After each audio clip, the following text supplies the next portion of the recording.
სამამშვიდობის დღეს 4 შაბათია და ზუსტად 21 საათსა და 30 წუთზე ტელერადიო კომპანია რიონის პირდაპირ ეთერში თქვენ უყურებთ თოქ-შოუს ობიექტური აზრი, მე ელზა ჩუბინიძე ვარ.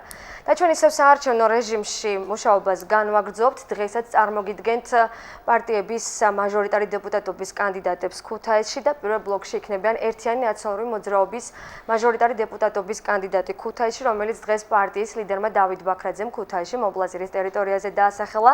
გია თევდორაძე, აკაკი ბობოხიძე და გიგი წერეთელი, ძალიან დიდი მადლობა რომ მობრძანდით და მონაწილეობთ გადაცემაში და არ მიბაძეთ პარტია ქართული ოცნების მაჟორიტარი დეპუტატობის კანდიდატებს, რომლებმაც სამწუხაროდ ჩვენს ორ გადაცემაში სტუმრობაზე უარი განაცხადეს. დღეს ჩვენ მათთვის შეთავაზება არ გაგვიკეთებია, ვინაიდან პრესსამსახურმა ძალიან ბუნდოვანი პასუხი გაქვსა, რომ ჩვენ თავად უნდა მოგვეძებნა მაჟორიტარობის კანდიდატები, რომლებიც ჩვენს არებს არ პასუხობენ. ინტერაქტივის კითხვა დღეს არჩევნებამდე 2 თვით ადრე, გაქვთ თუ არა უკვე თქვენი არჩევანი და მიდიხართ თუ არა არჩევნებზე და არეკეთ ეკრანზე მითითებულ ნომრებზე და დააფიქსეთ თქვენი პასუხი. გამარჯობა და მადლობა კიდევ ერთხელ რომ მობრძანდით. ერთიანი ნაციონალური მოძრაობა, გამოკვეთილი ლიდერების პარტია, როგორც დღეს კიდევ ერთხელ ითქვა ქუთაისში. სამი გამოკვეთილი ლიდერი, აკაკი ბობოხიძე, გიგი წერეთელი, გია თევდორაძე, რატომ გაკეთდა ქუთაისზე ასეთი არჩევანი? თქვენი ნებართვით მე ვთხოვ მეგობრებს, რომ ამ კითხვაზე პასუხი მე დავიწყო. კი ბატონო, გისმენთ. ჩვენ თავის დროზე ქუთაისში შევთავაზეთ პოლიტიკური იდეა და ამ იდეას სახელად და ამ პროგრამას სახელად ქვიოდა ქუთაისი საქართველოს საპარლამენტო დედაქალაქი და ბუნებრივია, რომ ეს პროექტი თავის თავში არ მოიცავდა მხოლოდ პარლამენტის გადმოტანას ქუთაისში და მით უმეტეს არ მოიცავდა იმ ფორმით, რა ფორმითაც დღეს ის ფუნქციონირებს. სამწუხაროდ ქართულმა ოცნებამ მოახერხა და ისე როგორც უამრავი იდეა ჩაკლა, მათ შორის ამ იდეას მოახერხა, რომ ეს იდეაც უმოქმედო ყოფილიყო ქალაქისათვის და მე დღესაც შეხვედრაზე ჩვენს კოორდინატორებთან, ჩვენს აქტივისტებთან, ჩვენს მომხრეებთან ხაზი გავუსვით, თუ რამ განაპირობა აი ამ სამი კაცის თქვენი მონამორჩილი ადამიანების დასახელება მაჟორიტარ დეპუტატობის კანდიდატად. აქ მთავარი არის ის, რომ ამ იდეის სათავებთან, ამ იდეის თანაავტორები ვართ, სხვებთან ერთად რა თქმა უნდა და საქართველოს პრეზიდენტთან ბატონ მიხეილ სააკაშვილთან ერთად, ჩვენ ვართ ის ადამიანები, რომლებმაც თავის დროზე უამრავი შრომა გავწიეთ იმისათვის და ვიმეორებ, ეს არ იყო ნაუცფათები გადაწყვეტილება, ეს ეფუძნებოდა ძალიან მნიშვნელოვან კვლევებს, ეფუძნებოდა ძალიან მინდა გითხრათ, რომ არქივებში ვიჯექით დღე და ღამ იმისათვის, რომ მოგვეძებნა ის ზარღვი, რომლის გარშემოც უნდა შეკრებილიყო ქუთაისი და რომელსაც ქუთაისისთვის უნდა მიეცა ახალი სასიცოცხლო იმპულსი. ჩვენ მიგვაჩნია, რომ დღეს ახლაც საუბრობენ, რომ ეს იყო ნაჩქარები გადაწყვეტილება. მე მიმაჩნია და ჩვენ მიგვაჩნია, რომ ეს არის ერთადერთი რეალური შეთავაზება, რომელმაც შეიძლება გადაარჩინოს ქალაქი, რომელმაც ქალაქს შეიძლება მიცეს ახალი სასიცოცხლოდ აუცილებელი ინერცია. მიმაჩნია, რომ ეს იდეა სამწუხაროდ არ არის განხორციელებული, მისი განხორციელების ელემენტებიც კი არ არის, ის ვიმეორებ, რომ ის რაც დღეს არის, ეს არ არის საპარლამენტო დედაქალაქის გეგმა. ჩვენ ვართ ის ადამიანები, ვინც კიდევ ერთხელ ვამბობთ, ვიყავით თანაავტორების, ჩვენს კოლეგებთან ერთად ამ იდეის და ჩვენი სახით ნაციონალური მოძრაობა ქუთაისს კვლავ თავაზობს ამ იდეას, იმიტომ რომ მიმაჩნია ეს არის თავარი. ამ იდეის ირგვლივ ეგ არის ერთადერთი იდეა, ამას ამბობთ თუ თქვათ ერთ-ერთი რომელიც კიდევ ერთხელ ვამბობ, ქუთაისის საპარლამენტო დედაქალაქი ეს არ არის მხოლოდ პარლამენტი. ეს არის თავისი დიდი უამრავი შემადგენელი ნაწილით, რომ ეს არის დიდი პროგრამა, რომელიც ჩვენ გვქონდა, სხვათა შორის მინდა გითხრათ, რომ ქუთაისის საპარლამენტო დედაქალაქის ფარგლებში მიდიოდა იგივე წყალტუბოს აღორძინების თემა, იმიტომ რომ ქუთაისი წყალტუბო ეს პრაქტიკულად არა მარტო თანამგზავრი ქალაქებია, მე თუ მკითხო თანამედროვე გაგებით ეს ერთი და იგივე ქალაქია, ჩვენ მქონდა უამრავი გეგმა, ამაში შედიოდა სხვათა შორის აეროპორტის იდეა, უამრავი შემადგენელი ნაწილი ქონდა. ამ შემადგენელი ნაწილს, ამ იდეას თავისი ყველა შემადგენელი ნაწილით ჩვენ ბუნებრივია, რომ ამარჩევლებზე კვლავ შევთავაზებთ ქუთაისს და მე კიდევ ერთხელ ვამბობ, მე იმედი მაქვს, რომ ქუთაისს ეყოფა პოლიტიკური პასუხისმგებლობის ზღობა და არა მარტო ქუთაისს, მთლიანად იმერეთს, დასავლეთ საქართველოს და მიმაჩნია თბილისსაც კი, იმიტომ რომ ქუთაისის გადარჩენა არ ჭირდება მხოლოდ ქუთაისის. ქუთაისის გადარჩენა ნიშნავს თბილისის გადარჩენასაც, იმიტომ რომ ჩვენ ხელოვნურად ვერ შევზღუდავთ ადამიანების ტოლვას თბილისისაკენ. იმისთვის რომ მთელი საქართველოს ტოლვა თბილისისაკენ შეიზღუდოს, ამისთვის საქართველოს მოქალაქეებს უნდა გაუჩინოთ არსებობის და მიზიდულობის სხვა ცენტრები, მათ შორის რა თქმა უნდა პირველ რიგში სწორედ ქუთაისი. აი ეს არის მთავარი მოტივი, რატომ არის ჩვენს მიერ შეთავაზებული ქუთაისისათვის ის კანდიდატები, რომლებიც დღეს აქვს ზივართ. ყოველ შემთხვევაში მე მინდა ვთქვა, ნაციონალური მოძრაობა თავისი მხრიდან ქუთაისს თავაზობს ადამიანებს, რომლებიც ღებულობენ მონაწილეობას პოლიტიკურ გადაწყვეტილებებში და რომლებსაც აქვთ იმისნებელობა, რომ მიიღონ ეს გადაწყვეტილება. კი ბატონო გიგი, აი განსაკუთრებით თქვენი კანდიდატურა იყო ყურადღების ქვეშ, ასე ვთქვათ. თქვენი დაინტერესება ქუთაისი და აი პირადად თქვენ რა შეგიძლიათ შესთავაზოთ ქუთაისს, თუნდაც როგორც მე რიგით ამომრჩეველს თქვენსაც რას გვეტყვით. უბრალოდ ყოველსა და დიდი მადლობა ამ შესაძლებლობისთვის, რომ საუბარი გვაქვს თქვენთან და ბუნებრივია ქუთაისის და არა მარტო ქუთაისის მაყურებელთან. დღეს მნიშვნელოვანი დღეა ჩემთვის პირადად, ჩემი მეგობრებისთვის, ჩემი კოლეგებისთვის, ჩვენი გუნდისთვის, იმიტომ რომ ჩვენ დღეს გავაკეთეთ წარდგენა მართლაც ერთ-ერთ მთავარ ქალაქში, საქართველოსი. მე დღეს გამოსვლაშიც ვთქვი, რომ ეს არ არის ხო ჩვეულებრივი ქალაქი ქუთაისი თავისი ისტორიით, თავისი ფუნქციით, რომელიც მას მუდმივად ჰქონდა და სწორედ რაზეც კაკო საუბრობდა, ეს იყო მთავარი ამოსავალი წერტილი ჩვენთვისაც, რომ ქუთაისის ფუნქცია კარგად გაგვიაზრებინა, კარგად დაგვენახა თავის დროზე პერსპექტივაში, იმ პერსპექტივაში, რომელშიც საქართველოს დაიწყო მოძრაობა პარლამენტის რევოლუციის შემდეგ და ეს პერსპექტივა იყო მოდერნიზებული ევროპული ტიპის სახელმწიფო, სადაც ბუნებრივია ქუთაისს უნდა ეთამაშა მნიშვნელოვანი როლი. სამწუხაროდ ამ 4 წლის განმავლობაში ეს ყველაფერი შეჩერდა, ამიტომ ჩვენი შეთავაზება, მე სწორად მესმის თქვენი კითხვაც, ახლა გია თემდორაძეზე და კაკო ბობუხიძე შეიძლება იმდენი კითხვა არ დაისვას ქუთაისის ერთთან დაკავშირებით, მაგრამ მინდა ვთქვა, რომ ჯერტი ქუთაისთან მაკავშირებს ეს 4 წელი, რომელიც პრაქტიკულად ამ ქალაქში გავატარეთ ცხოვრე. დანარჩენი ისტორიულად არ მოყვები ჩემი წინაპრების განმავლობაში და ეს ვიხუმრე კიდეც იყოს რა ვიხუმრა რომ წერეთ ის გვარისკაც ვინმე თუ ამას კითხავს რომ რაღაცა შეიძლება ისეთი კავშირი იყოს რა რატომ ქუთაისი ბევრი რამის გამო ყველაზე მთავარი ეს არის ის რომ ქუთაისს ჭირდება პირდაპირ ვიტყვი შველა ქუთაისს ჭირდება ფეხზე დადგომა ქუთაისს ჭირდება გამოცოცხლება ქუთაისს ჭირდება ამოქმედება მე იქნება სიდა ამას ესე ვფიქრობ აი ასე ტიპის რომ აი სიზარვი რომელიც დახშულია ის გულს ვერ გამოყვებას ვერანაირად ქუთაისი დღეს რაღაცა ჩიხურ მდგომარეობაში აი როგორც ესე ვთქვი დაცლილი სისხლისგან დაცლილივით გაჩერებული ირგვლივ არ მომძიმებ სიტუაციას მაგრამ ოპტიმიზმის მინიმალური დოზაა პრაქტიკულად ყველა დიდი პროექტი რაც ჩვენ დროს დაიწყო ან იმის რაღაცა გაგრძელება ხდება დღეს ან არ ხდება საერთოდ ამიტომ ჩემი წარმოდგენა ასეთია რომ ქუთაისი უნდა გახდეს სისხლსავსე არტერია რომელიც კარგად კვებავს გულს აი მართლა ესეთი შედარება მაქვს და აი ამ სისხლსავსეობაში ჩვენ უნდა მივიღოთ ყველა მონაწილეობა ქუთაისელებთან ერთად და რაზეც ჩვენ საუბრობთ აი თქვენ გითხეთ მარტო ეს არის შეთავაზება რომ ქუთაისი იყოს რეალური ცენტრი ამაზე დიდი შეთავაზება არ არსებობს იმიტომ რომ ეს ყველაფერს იტევს ეს იტევს კარგ ინფრასტრუქტურას ეს იტევს სამუშაო ადგილებს ეს იტევს ინვესტიციებს ეს იტევს უკეთეს ასე ვთქვათ სამონტყოფოს უკეთეს ხელფას ბევრ რამეს და ახალგაზრდობისთვის პერსპექტივას ეხლა აი ამ აეროპორტთან დაკავშირებით უბრალოდ შევჩერდები უკეთეს უმაღლეს სასწავლებელს მე ზუსტად ეს მინდა კაკო თქვა ბუდიში რომ საზოგადოებას ახსოვს ისე როგორც ბევრ პროექტზე რომ მაგალითად აეროპორტზე ლამის საქმე აღიძრა აეროპორტთან დაკავშირებით რატომ გაკეთდა აეროპორტი და ის პირველი ფრენებიც ჩვენი ხელისუფლების დროს დაიწყო ხო წარმოიდგინეთ თქვენ ქუთაისს რა პერსპექტივაზე შეიძლება გქონდეს საუბარი თუ არ ექნება კარგი კომუნიკაცია ხო ეს ერთ-ერთი გადარჩენის წყარო არის იმიტომ რომ ეს არის ტურიზმი ეს არის როცა ვლაპარაკობთ თქვათ ცენტრზე პოლიტიკურზე აქ უამრავი პოლიტიკური ფიგურა უნდა ჩამოვიდეს დიდი ღონისძიებები უნდა იმართებოდეს ბევრი რამ ამიტომ ქუთაისი უნდა იყოს საინტერესო სოფლიოსთვის.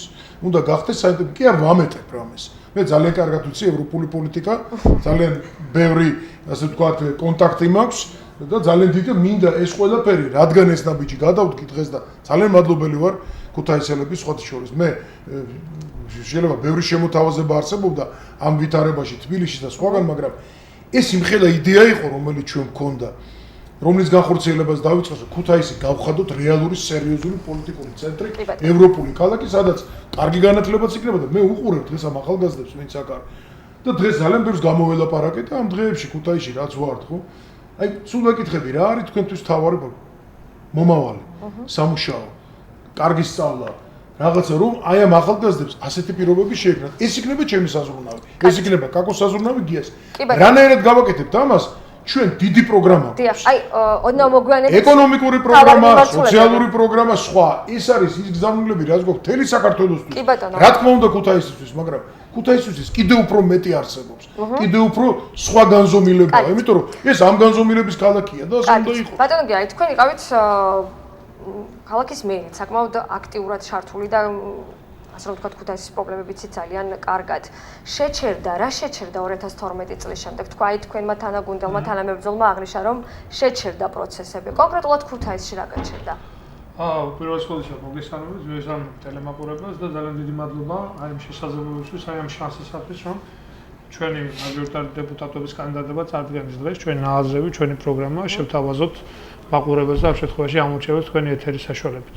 რაც შეეხება შეჩერებულ პროექტებს, ახლა მე შემიძლია კონკრეტიკით ვისაუბრო იმ პროექტებზე, რომლებიც შეჩერდა, ახლა პირველ რიგში ალბათ მინდა ვთქვა, რომ თუ რაიმე დარჩება ნოვაციური და ახალი ხელისუფლების მიერ, მაინც შემორჩა, ხო ხვდებით ეს ფრთიან ფრაზად, განმარტება ახალი ხელისუფლება, ახალი ხელისუფლების მიერ დაწყებული და დასრულებული, ეს არის მხოლოდ უსაფრთხოების კუნძულები ქუთაისში, რომელთან დაკავშირებითაც არაერთგზის გვისაუბრნია და საკმაოდ ესეთი ორაზროვანი და მრავალმხრივი დამოკიდებულება არსებობს ქუთაისში. ვერ დამისახელოთ ვერც ერთ პროექტს 2012 წლის შემდეგ, რომელიც დაიწყო ქართული ოცნების ხელისუფლებამ და სანახევროდ მაინც მიიყვანა სისულეში. მე ყველაზე მეტად გულიმწყდება პირველ რიგში, რაც არის ჩვენი დღევანდელი შეხვედრისა და ჩვენი საარჩევნო ასე რომ ვთქვათ, პროგრამის ლაიტმოტივი პარლამენტის პროექტზე. ეხლა თუ კი პარლამენტის მიმდებარე ტერიტორიას ნახავთ, მიხვდებით თუ რა დამოკიდებულება არსებობს ზოგადად ქუთაისისადმი, მისი საპარლამენტო სტატუსისადმი.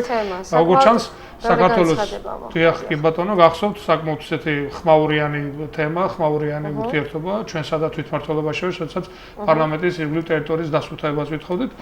უბრალოდ ახალი ხელისუფლება ვერ ეგუება ვერც იმ შენობის ფუნქციასა და ვერც ქუთაისის სტატუსს, სწორედ აი ამის გამოხატულება არის ის დამოკიდებულება, რაც არსებობს იქ მიმდებარე ტერიტორიისადმი და მე აღარ დავკონკრეტებ, იმიტომ რომ მართლაც სამარცხინო ეს ყველაფერი რაც ხდება ქუთაისში ირაკლი აბაშიძის გამზირზე. მეორე წყლის პროექტი, რომელთან დაკავშირებითაც თქვენ მოგისმენიათ, რომ ბევრი ხმაურიანი განცხადება კეთდება, სრული პასუხისმგებლობით ვაცხადებთ. არც 1% არ დამატებია იმ 20%-ს, რომელმაც 2012 წლამდე მიიღო 24 საათიანი წყალი და ესეთი არის 18% ქუთაისში და არც ერთი საათი, არც ერთი წუთი არ დამატებია იმ წყლის გრაფიკს, რა გრაფიკითაც იღებს დღეს ქუთაისის წყალს. ეს არის ყოველდღიურად დაახლოებით 4-5 საათი. ის პროექტი, რომელიც უნდა დასრულებულიყო 2013 წლის ბოლოს, 2014 წლის პირველ კვარტალში ესეთი გეგმა არსებობდა, დღემდე გრძელდება და ბოდიშვიხტი ეგეთი განმარტებაც მე ჩიჩქნითის სამუშაოები მიდის პრაქტიკულად ქუჩაში და კი უყურებთ, რომ გაულადი მდგომარეობა ქუთაისში. მე ვფიქრობ, რომ თუმცა ამბობენ, რომ საქმე კეთდება ბატონო გედა, ამიტომ არის ბევრ ქუჩაზე ერთდროულად დაწყებული პროექტები. დღევანდელი ხელისუფლების და სწორედ ახლა თვითმმართველობა ვერ იქნება ვერც ქუთაისის, ვერც ბოლნისის და ვერც ზუგდიდის საერთოდ კონტექსტიდან ამოგლეჯილი და ის არის რაღაც ერთგვარი გამოხატულება, ერთგვარი იმპულსის გამტარებელი, რომელიც მოდის თავიდან. ოცნების ხელისუფლების რაღაც ესეთი იმანენტურ სტრატეგია იქცა, რომ შეიქმნას რაღაც ზიაფასიანი ხმაური, რაღაც გარკვეული საკითხების მიმართ პოტიომკინის სოფლების შემდეგ საქართველოში ყველა მიმართულება და რეალურად არაფერი არ მოდის სისულეში. იგივე დაპირება ქუთაისის საუნივერსიტეტო ქალაქის მიმართ, წინასწარ ვაცხადებ, თუ ჩემი ეს იჭვნეული დამოკიდებულება ამ შემთხვევაში გამტყუნდება, ბოდიშაც მივიხდი და ბედნიერიც ვიქნები. თუკი ქუთაისში რამოდენიმე 100 მილიონი ევროს ინვესტიცია გახორციელდება ამ შემთხვევაში, მაგრამ სამწუხაროდ აი ფიცი წამს ბოლო მაკვირვებს იმ პრაქტიკის იმ წარე გამოცდილების გამოისვებით, რომელიც გაგვაჩნია ბიძინა ივანიშვილის და ზოგადად მისი ხელისუფლების დაპირებების მიმართ, მე მგონია რომ ეს არის მორიგი წინა საარჩევნო იაფასიანი დაპირება და სამწუხაროდ ეს დაპირება ქართული ოცნების გამარჯვების შემთხვევაში კვლავ დარჩება დაპირება. და სადაც იყო ბოდიში გაგო ეს ტექნოლოგიური უნივერსიტეტი, სადაც დაფუძნდა გახსოვთ ხო, მიხეილ სააკაშვილის ინიციატივა და მხოლოდ იმის გამო რომ მისი ინიციატივა იყო ბათუმში, ამის გამო მოშალეს, ხო? თუ საქართველოს ჭირდებოდა, იმიტომ კი არა, ხა ჩვენ ქუთაისში ვიყრით კენჭს და უკვე ქუთაისის ასე ვთქვათ გულშემატკივრები ვართ ამ თვალსაზრისით, რომ შეიძლება აქ იყოს ეს კარგი, მაგრამ თუ ეს საქართველოს ჭირდებოდა, სადაც იყო იქ რატო დაინგრა? ელზა, ბოდიში ვიხდი, მე როდესაც ვამბობთ რომ ქუთაისი განათლების ცენტრი. ქუთაისის განათლების ცენტრი ყოველთვის იყო ბრწყინვალე სკოლებია, ბრწყინვალე მასწავლებლებია, ბრწყინვალე სწავლება და ბრწყინვალე ბავშვები გამოდის და ეს ჩანს ხოთაშორის ეროვნულ გამოცდებში. აქ ლაპარაკი სხვა რამეზეა. რა უნდა იყოს ქალაქის მთავარი ფუნქცია? თუ ქალაქის მთავარი ფუნქცია უნდა იყოს საგანმანათლებლო ცენტრი, ანუ ამის ირგვლივ უნდა შეიკრიბოს ქალაქი, მაშინ მე ვარწმუნებ თითოეულ ქუთათურს რომ ამ ღერძის ირგვლივ ეს ნიშნავს 20-30,000-იან ქალაქს, მაქსიმუმ და მეც არა. საპარლამენტო დედაქალაქი ნიშნავს მაღალი ხარისხის განათლებას, ნიშნავს მაღალი ხარისხის უნივერსიტეტებსაც, ამიტომ თუ ის გაკეთდება, პირიქით მხოლოდ მივესალმებით.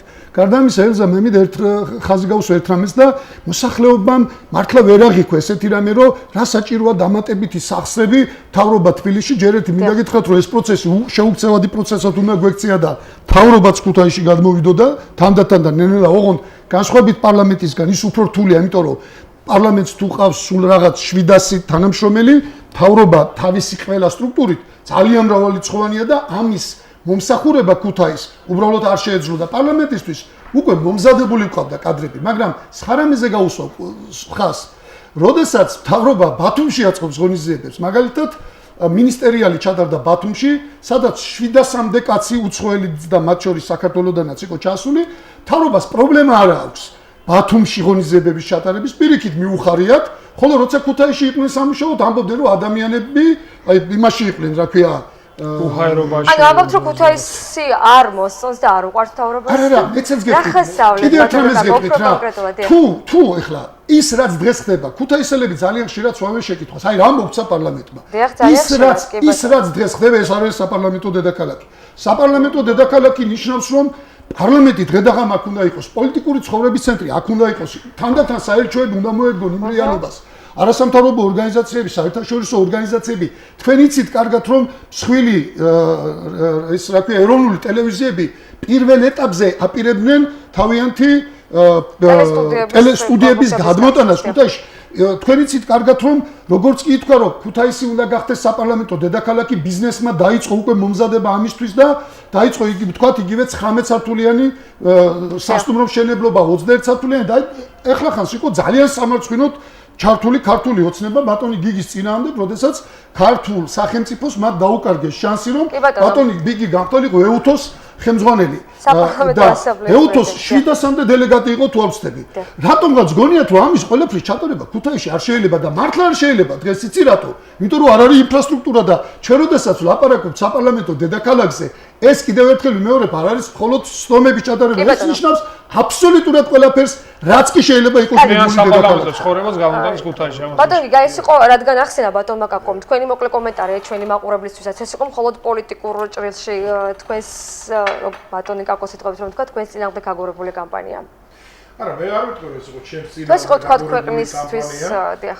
ეს არ იყო პერსონალურად ჩემს წინააღმდეგ აგორებული კამპანია, მაგრამ ეს იყო აგორებული კამპანია იმის წინააღმდეგ, რომ საქართველოს წარმომადგენელი გამხდარიყო პირველად საქართველოს, არა მარტო საქართველოს, აღმოსავლეთ ევროპის ისტორიაში და საერთოდ ამ ორგანიზაციის ისტორიაში გამხდარიყო პრეზიდენტი. სხვა ჯურის არც ამის პრეცედენტი ყოფილა, რომ ვინმეს მეორე ტურში ასეთი მცირე სხვაობით თქვა დაეთმო ეს პოზიცია. ეს იყო პირველი შემთხვევა, როცა ევროპის ყველაზე დიდმა პოლიტიკურმა გაერთიანებამ წარმადგინა როგორც კანდიდატი და არა საქართველო.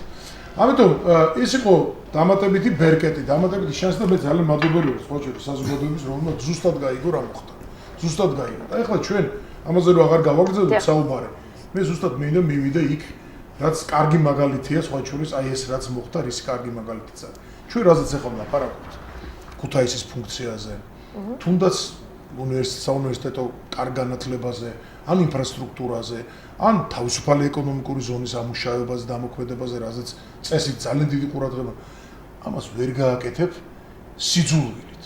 ამას ვერ გააკეთებ დაპირისპირებით, ამას ვერ გააკეთებ მხოლოდ და მხოლოდ იმაზე ფიქრით, როგორ გაანადგურო შენი მოწინააღმდეგე, როგორ გაანადგურო ამ შემთხვევაში ნაციონალურ მოძრაობა, რაც პირველი და მთავარი იდეა არის სამწუხაროდ ქართული ოცნების, ასევე ბიძინა ივანიშვილის და ყველა იმ ასე ვთქვათ, ხელმძღვანელის ძალიან სხვანაირ პოზიციონირებას ახდენდა დღევანდელი პრემიერ-მინისტრი, მაგრამ პრაქტიკულად იგივე გაგრძელდა მის შემთხვევაშიც და ზოგჯერ უარესებიც მოხდა. ანუ მე რა მინდა თქვა. ჩვენ როდესაც ვლაპარაკობთ ჩვენს პროგრამაზე, აი ამ პროგრამაში და პროექტში, როგორც ძირითადი ხაზი უნდა იყოს ის, რომ ჩვენ ამ არჩევნების შემდეგ, იმიტომ გვინდა ეს წარმატება, იმიტომ გვინდა ეს გამარჯვება, რომ ეს უნდა დავასრულოთ საქართველოში ამ ტიპის ურთიერთობები პოლიტიკურ ძალებს შორის. მე დარწმუნებული ვარ, ხალხი ვინც ახლა ამას უყურებს, მას აინტერესებს და ჭირდება, კი არა, აინტერესებს უკვე სასიცოცხლო ჭირდება ის, რომ რაღაცა მოხდეს, რომ მათ ოჯახში მეტი თანხა შევიდეს, რომ მათ შვილებს რაღაცა მეტი კონდეთ. რა შეაინტერესებთ 4 წელიწადი ერთმანეთის ჭამა დავა, ვინც ციხეში წავიდა და ეს უნდა დასრულდეს. ამიტომ ჩვენი მკაფიო გზავნილი იმ გზავნილებთან ერთად, რომელიც ჩვენ გვაქვს პროგრამული. ახლაც ამბობს, რომ სამართლიანობის აღდგენა ამიტომ არის რეიტინგი ერთგვარი. დავანებოთ, ეს არის ტყვილი. და ამ 80 წელიწადმა დაგვენახა, რომ ეს არის აბსოლუტურად მტკნარი ტყვილი. ახლა მოდით ესე ვთქვათ, მაშინ მე არ მინდა ამ ჭრილში, მაგრამ მაგას ვიტყვი. აი ლოზუნგები გვესმის ხელისუფლების არის თავისუფლება, სწრაფი განვითარება და მესამე რაღაცა ქონდათ კიდე ახლა ლოზუნგი საყოველთაო ჯანდაცვა. არა, ეს იყო ძირითადი პროექტი, რომელზეც განსაკუთრებით ხშირად საუბრობს ხელისუფლება. ხო, რა თავისუფლებაზე ვლაპარაკობს ხელისუფლება, რომელიც პრაქტიკულად არის ბატონყმურ დამოკიდებულებაში დღეს არაფორმალურ მმართველობაში, რა სწრაფ განვითარებაზე ლაპარაკობს, როდესაც 4 წლის განმავლობაში უკან წაიყვანეს აბსოლუტურად ყველაფერი საქართველოში და თუ აი მაგალითად დღეს ახლა ტურიზმზე რაღაც თელი ამბავია მოწყობილი და ჩვენ გახსოვთ რომ მოვიდა ხელისუფლებაში ამბობდნენ ტურიზმი რაშია რას მოუნდას ტურიზმი საქართველოს. ამიტომ მე დავანებებ ახლა აი ამ კუთხით ნამდვილად არ მინდა ახლა მე ჩვენი სალაპარაკო. ჩვენ ძალიან ბევრი ჩვენი სათქმელი გვაქვს ბიზნესთან, ახალგაზრდობასთან, სოციალურ სფეროსთან და ჩვენ თავარი ამოცანა სწორედ მე ამას ვამბობ რომ ჩვენი გამარჯვების შემდეგ უნდა იყოს არ უნდა დარჩეს დრო არანაირი არც ანგარიშწორებისთვის, არც დაპირისპირებისთვის. პოლიტიკური კამათი იქნება, რა თქმა უნდა, იქნება იდეების შეჯახება, მაგრამ ეს არ უნდა იყოს მტრობა. ამით ვერაფერს ვერ გავაკეთებ. ეს იქნება განმასხვავებელი, ჩვენ არ გვექნება დრო ამისთვის. ჩვენ გვექნება საქმე იმისთვის, რომ ამ შემთხვევაში ქუთაისი და მთელი საქართველო კიდევ ერთხელ დადგეს ფეხზე. და ქუთაისი აქვს განსაკუთრებული დატვირთვა. ამიტომ ვახსენებთ ხშირად ჩვენ ამ პოლიტიკურ ცენტრს. რომ ეს დიდი პროექტია. ამას როგორ მივახცევთ? ამას როგორ გავაკეთებთ? ეს რა თქმა უნდა ჩვენზეა, ჩვენ გზნობთ ამ პოტენციალს, ჩვენ დავიწყეთ ამ საქმის კეთება და თუ უფრო კონკრეტიკაზეა საუბარი, მაგალითად ჩვენი პროგრამული ნაწილები რა შეადგენს. ამაზე ვისაუბროთ, მე მგონი მოსახლეობისთვის საინტერესოა, მაგრამ რას თავაზობთ ჩვენ მცირე ბიზნესს, როგორ გავაჩენთ სამუშაო ადგილებს. აი ბატონო გია, 2000 რა შევცვლით ჯანდაცვაში, მაგალითად როგორ მოვაწყობთ? სადაც ამბობს ხელისუფლება რომ გაცილებით ძალიან დიდი ბოდიში ხარ. მე იმიტომ კი არ ვამბობ ამას.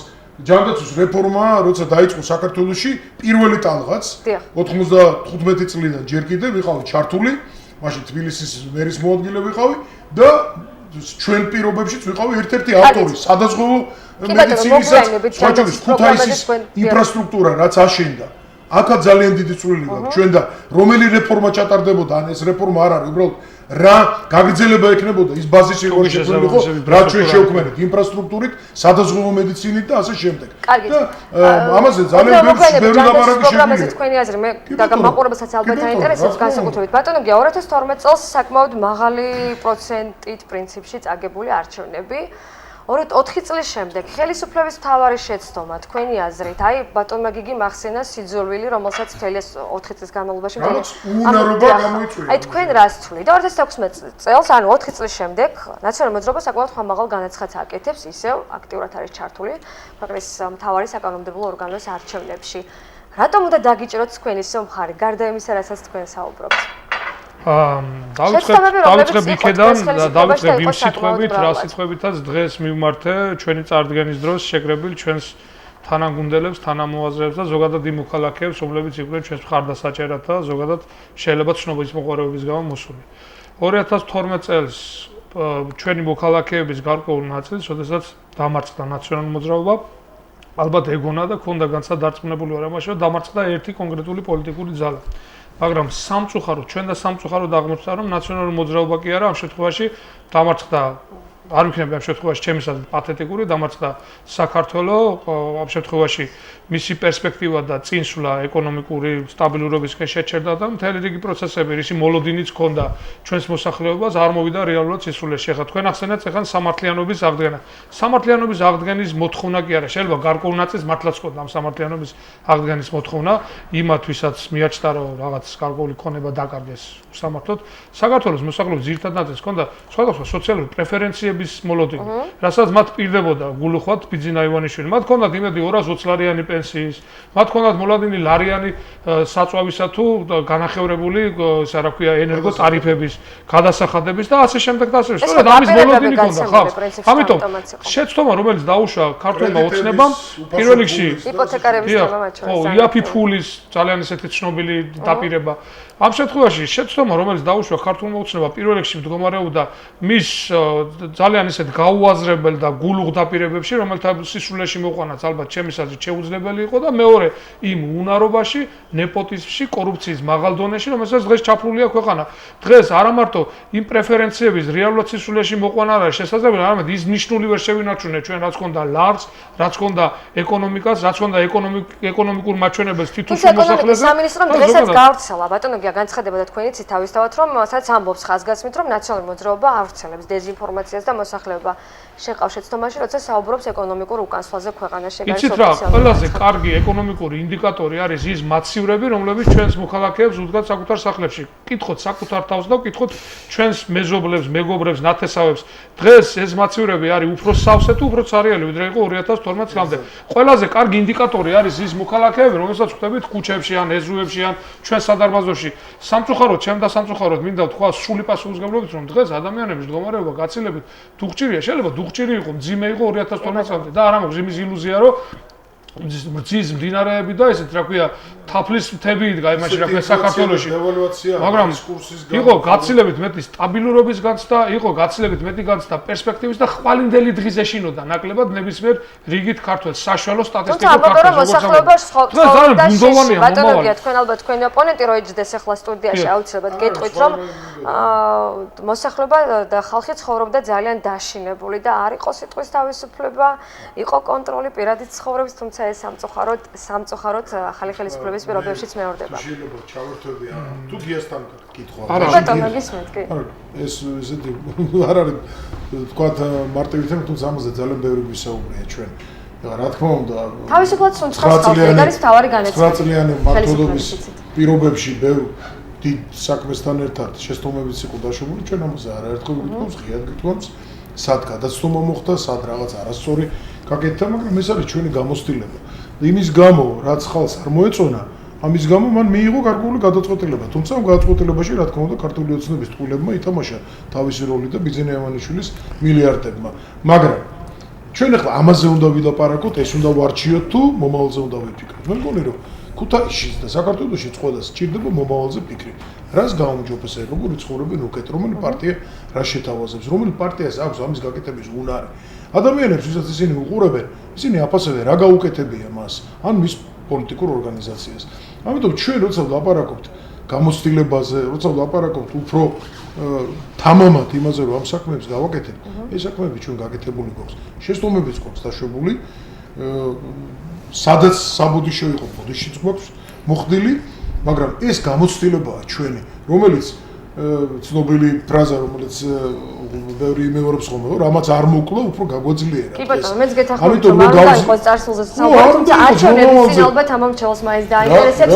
შეცდომას, რომელსაც აღარ გაიმეორებს ნაციონალური მოძრაობა. მე ვფიქრობ, რომ ყველა იმ შეცდომას, რომელიც ჩვენ ვნახეთ და გავიაზრეთ, ნამდვილად არავინ ამის გამორებას. აი ბატონო, თქვენი აზრიც მაინტერესებს, რა იყო მთავარი გადაცდომა თქვენი ხელისუფლების? მე ვფიქრობ, რომ ჩვენი ხელისუფლების მთავარი გადაცდომა ოღონდ ეს განაპირობა გარკვეულმა წინაპირობებმა ჩვენ არ გქონდა სახელმწიფო და მე ჩვენ გვაბრალებენ რომ ჩვენით ვიწყებდით საქართველოს ისტორიას და თითქოს ჩვენით თავდება არა ეს ნამდვილად არ ყოფილა ასე საქართველოს ისტორია იწყება ძალიან შორეული წარსულიდან და იმედი მაქვს გაგრძელდება აცდამარაძის და უკუნითუგნისამდე, მაგრამ დღევანდელი ქართული სახელმწიფო დიახ ნამდვილად ნაციონალური მოძრაობის მიერ არის შექმნილი, იმიტომ რომ ის რაც შევარდნაძის დროს იყო, ის არ იყო სახელმწიფო. ჩვენ ფიქრობ რომ და ეს ეს იყო საფუძველი ყველაფრის მე რაც კონკრეტულ თქვათ შეცდომებში გამოვლინდა ჩვენ სახელმწიფო გავაფეტიშეთ და დავაყენეთ ყველაზე მაღლა და ერთ-ერთ უცებ აღმოჩნდა რომ სახელმწიფო რომელიც იცავს ადამიანებს თვითონ აღმოჩნდა სახიფათო ქვეყნისთვის და ადამიანებს არ ქონდათ საშუალება ან არ ქონდათ წმენა რომ მათივე სახელმწიფოს წინაშე დაიცავდნენ თავს. ანუ დაახლოებით იცი როგორი დაამოკიდებულება იყო მოხვედი წინააღმდეგობაში სახელმწიფოსთან ხარ თუ არა მართალი აზრი არ აქვს ბრძოლას უნდა დანებდე. აი ეს იყო ყველაზე ცუდი. მეცაც გეტყვით სხვათაშორის სადაც კი რეფორმები გავატარეთ სწორად. ყველა სტრუქტურა დღემდე მუშაობს გამართულად. პოლიცია დღესაც არიღებს ხთამს, საბაჟოც კი ის, რომელსაც აი პირდაპირ ფულთან აქვს. საგადასახადოს, რომელსაც ფულთან აქვს, იღება.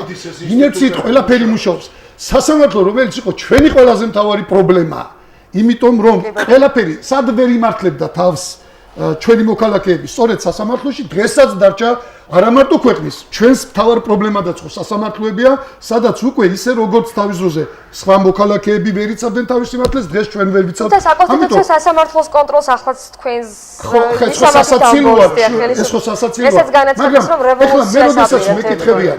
მე როდესაც, ანუ კიდევ ერთხელ ვამბობ, ჩვენ სწორედ იმიტომ, რომ არ არსებობდა სახელმწიფო ზედმეტად გავაფეტიშეთ სახელმწიფო და აი აქ იყო ყველაფერი. ახლა რამდენად მოხდება თუნდაც ამ პროცესის კონტროლი ბატონო კაკო? აი თქვენ მოსახლეობა რით იქნება დასკვნილი და გარანტორი ვინ არის? კიდევ ერთხელ ვამბობ, იმით რომ ჩვენ ვართ ერთადერთი პარტია, რომელმაც იცის რა უნდა გააკეთოს და რომელსაც აქვს წარეგამოცდილება საკუთარ ზურგზე ვიწვდეთ ამ 4 წლით. ეს 4 წელი არის ძალიან მაგარი წელი რო იწოდეთ. ჩვენ აუცილებლად უნდა წაგვეგო ეს 4 წელი, მე მენანები, ეს ჩვენ უნდა წაგვეგო. მაგარი რა კუთხეთ თქვენ? იმიტომ რომ ვერასდროს ვერ მიხვდებოდით შეცდომებს, ვერასდროს ვერ მიხვდებოდით სადვაჭარბებდით. ვერასდროს მე კიდევ ერთ რამეს გეტყვი ელზა. შეიძლება ადამიანმა დაუშვა შეცდომა და რატომ გეტყვი? ჩვენ არ აგვაქვს დიდი დრო. ევროპა გეგმავს 10 წლის მერე რა იქნება, ისი აქვს დაწყობილი. ჩვენ იმდენად სწრაფად უნდა ვიაროთ წინ, ჩვენ სწრაფად უნდა მივიღოთ გადაწყვეტილებები, რომ სწრაფ გადაწყვეტილებებში მეტი შეცდომის გაპარვის შანსი არსებობს. მაგრამ ჩვენ არ აგვაქვს ყოყმანის დრო, ჩვენ არ აგვაქვს დიდხანს ფიქრის დრო, ოღონდ უფიქრად არა. ამიტომ მე ვამბობ, რომ ჩვენ შეცდომები მოგვივიდა, მაგრამ შეცდომა ეპატიება. მაგრამ თუ შენ შეცდომას იმიტომ კი არ უშვებ, რომ იჩქარე, არამედ უშვებ იმიტომ, რომ თავს ცოტა ზედმეტის უფლება მიეცა, ეს უკვე შეცდომა კი არა, დანაშაულია და მინდა ვთქვა, რომ ერთი დანაშაულიც კი არ არის საპატიო, თუნდაც მილიონი სიკეთე კონდეს გაკეთებული, თუ ეს შეცდომა დაუში თვითნებობის გამო, მაგრამ სიჩქარის გამო, გამოუცდელობის გამო, იმიტომ რომ ჩვენ ბევრ რამეს ვსწავლობდით. და რაც ყველაზე მთავარია, რატომ უნდა მოგვცეს ხალხმა ხმა, ჩემის აზრით, უნდა საქართველოს წისვლა. 2012 წელს ჩვენ გვადარებდნენ საკუთარ თავს. ანუ წორიდან ჩვენს პლუს და ჩვენს მინუს და საქართველოს ჩათვალა რომ არ უღირდა პლუსები იმ მინუსებად რომელიც ჰქონდა და უნდა და უფრო მეტი. დღეს უკვე ერთმანეთს უნდა შეადარონ. არა ნაციონალური მოძრაობა თავის თავს, არამედ ნაციონალური მოძრაობა და ქართული ოცნება, ნაციონალური მოძრაობა და სხვა პარტია. თუ საქართველოს მოსახლეობა თვლის, რომ განვითარების სისტემი რომელიც დღეს ქვეყანაშია, თუ საქართველოს მოსახლეობა თვლის, რომ დღევანდელი ხელისუფლება სწორად და კარგი ტემპით მიყავს ეს ქვეყანა, ღმერთმა მშვიდობაში მოგვახმაროს ეს ხელისუფლება, თუ საქართველოს თვლის, რომ მას ჭირდება წისვლა და ჭირდება უნარიანი ხელისუფლება, მაშინ ჩვენ თვლით, რომ ასეთები კიდევ ერთხელ ვიმეორებ, შეიძლება არ ვიყოთ ისეთი როგორიც გვინდა, მაგრამ ვართ სხვაზე უფრო უკეთესები და კიდევ ერთი რამე. კი ბატონო. ფე საქართველოს კვირიკაშვილი თავაზობს და ეუბნება პირდაპირ, რაც ეგონ თქვი. ეს ხო არის სასაცილო, სამარცხვინო, ჩვენ მოგეცით მეტი ჟანგბადი. აირჩიო საქართველოს მეტი ჟანგბადი, მეტი ჰაერი, ანუ მეტი ტყუილი დაპირება, ჰაერის დაპირებას. ან აირჩიოს საქმე, რომელსაც დღედაღამე უნდა ვასწორებდეთ იმისთვის, რომ ჩვენ ჩავდგეთ არა მოწინავე ქვეყნების რიგებში, არამედ მივაღწიოთ აღმოსავლეთ ევროპის ქვეყნების დონეს მაინც და ამას ჭირდება სამწუხაროდ წლები. და ჩვენ ამ ძირფას წლებს ვკარგავთ. არჩევნებამდე 2 თვით ადრე მე მესმის რომ ყველა პარტია საუბრობს და ნაციონალური მოძრაობა პრინციპში რეიტინგების მიხედვითაც ალბათ უფრო ხმამაღალ განცხადებებს აკეთებთ რომ მოიგებს არჩევნებს. აი ბატონო გიგი მახსენა 2012 წელი სადაც ივანიშვილის მილიარდებმაც ითამაშა გარკვეული როლი. თქვენ რა შედეგებს ელოდებით და ზოგადად როგორ ფიქრობთ? როგორი იქნება 2016 წლის საპარლამენტო არჩევნების შედეგი?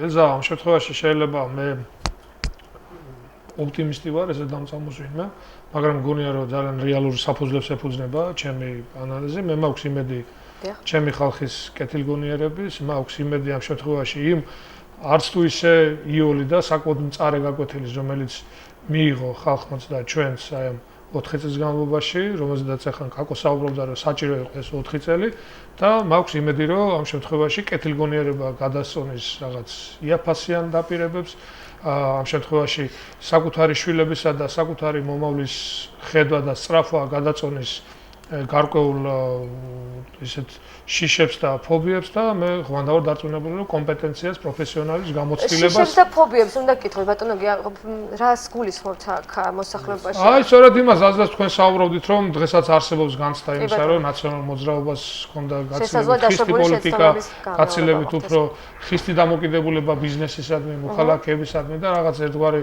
დამოკიდებულება ციხეებში თუ რაღაც სხვა სიტუაციებისადმი, რომელიც შეიძლება ითქვას, რომ არსებობდა რაღაც გადაცდომები, შეიძლება ითქვას, რომ იყო ზედმეტად კაცრი ზომები მიღებული რიგ შემთხვევებში, მაგრამ ეს არის დღეს, როგორც ითქვა, ჩვენი შეცდომა, რომელიც დღეს ჩვენი გამოცდილება, ეს ჩვენი შეცდომა და ამ შემთხვევაში დღეს დავით ბაქრაძე ამბობდა, მთავარი მიმართულება, რომელიც ერთიანი ნაციონალური მოძრაობის ხელისუფლებას ექნება, ეს იქნება ძირეული გარდატეხების შეტანა, ძირეული რეფორმების შეტანა და გაკეთება ადამიანის უფლებების დაცვის კუთხით, ისევე როგორც ჩვენ იმ 9 წლიანი პერიოდის განმავლობაში მოვხდით ეკონომიკაში თუ სხვა ესეთ მნიშვნელოვან სფეროებში. ელზა, მე ვარ მათემატიკოსი და მთელი ჩემი ცხოვრება ვცდილობდი რომ რაღაც გარკვეულ არგუმენტებს დავფუძნებოდი და არა მხოლოდ ემოციებს, თუმცა ემოციური კაცი ვარ. როდესაც ჩვენ ვამბობთ რომ ჩვენ ამ არჩევნებს მოვიგებთ. ეს ჩემთვის არ ეფუძნება მხოლოდ ემოციებს. მე უნდა სოციოლოგია არის მეცნიერება. ეს არ არის რაღაცა ხელწამოსაკრავი სფერო და მინდა გითხრა, პირადად ჩემთვის ასე ეფუძნება აი იმ კვლევებს, რომლებიც ტარდება დღეს ქვეყანაში. რომელსაც არ არის ხელისუფლება, ესეც უნდა ვთქვათ. ამ დროს კაცო, თან ამ დროს როგორ 19% არის საბოლოო შედეგი ვთქვათ ამ გამოკითხვებით ხელისუფლების 15 ჩვენი და როგორ ვიგებთ სად-ჩანს. მე გეტყვით სად-ჩანს.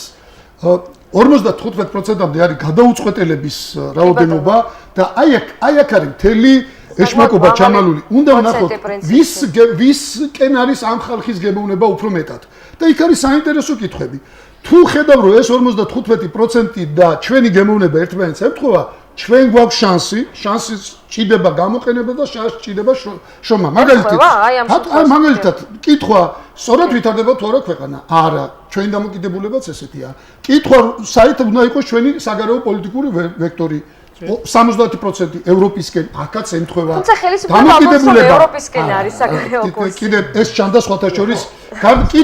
კითხვა საინტერესოა სხვათა შორის. კითხვა სხვადასხვა ნაწილებში.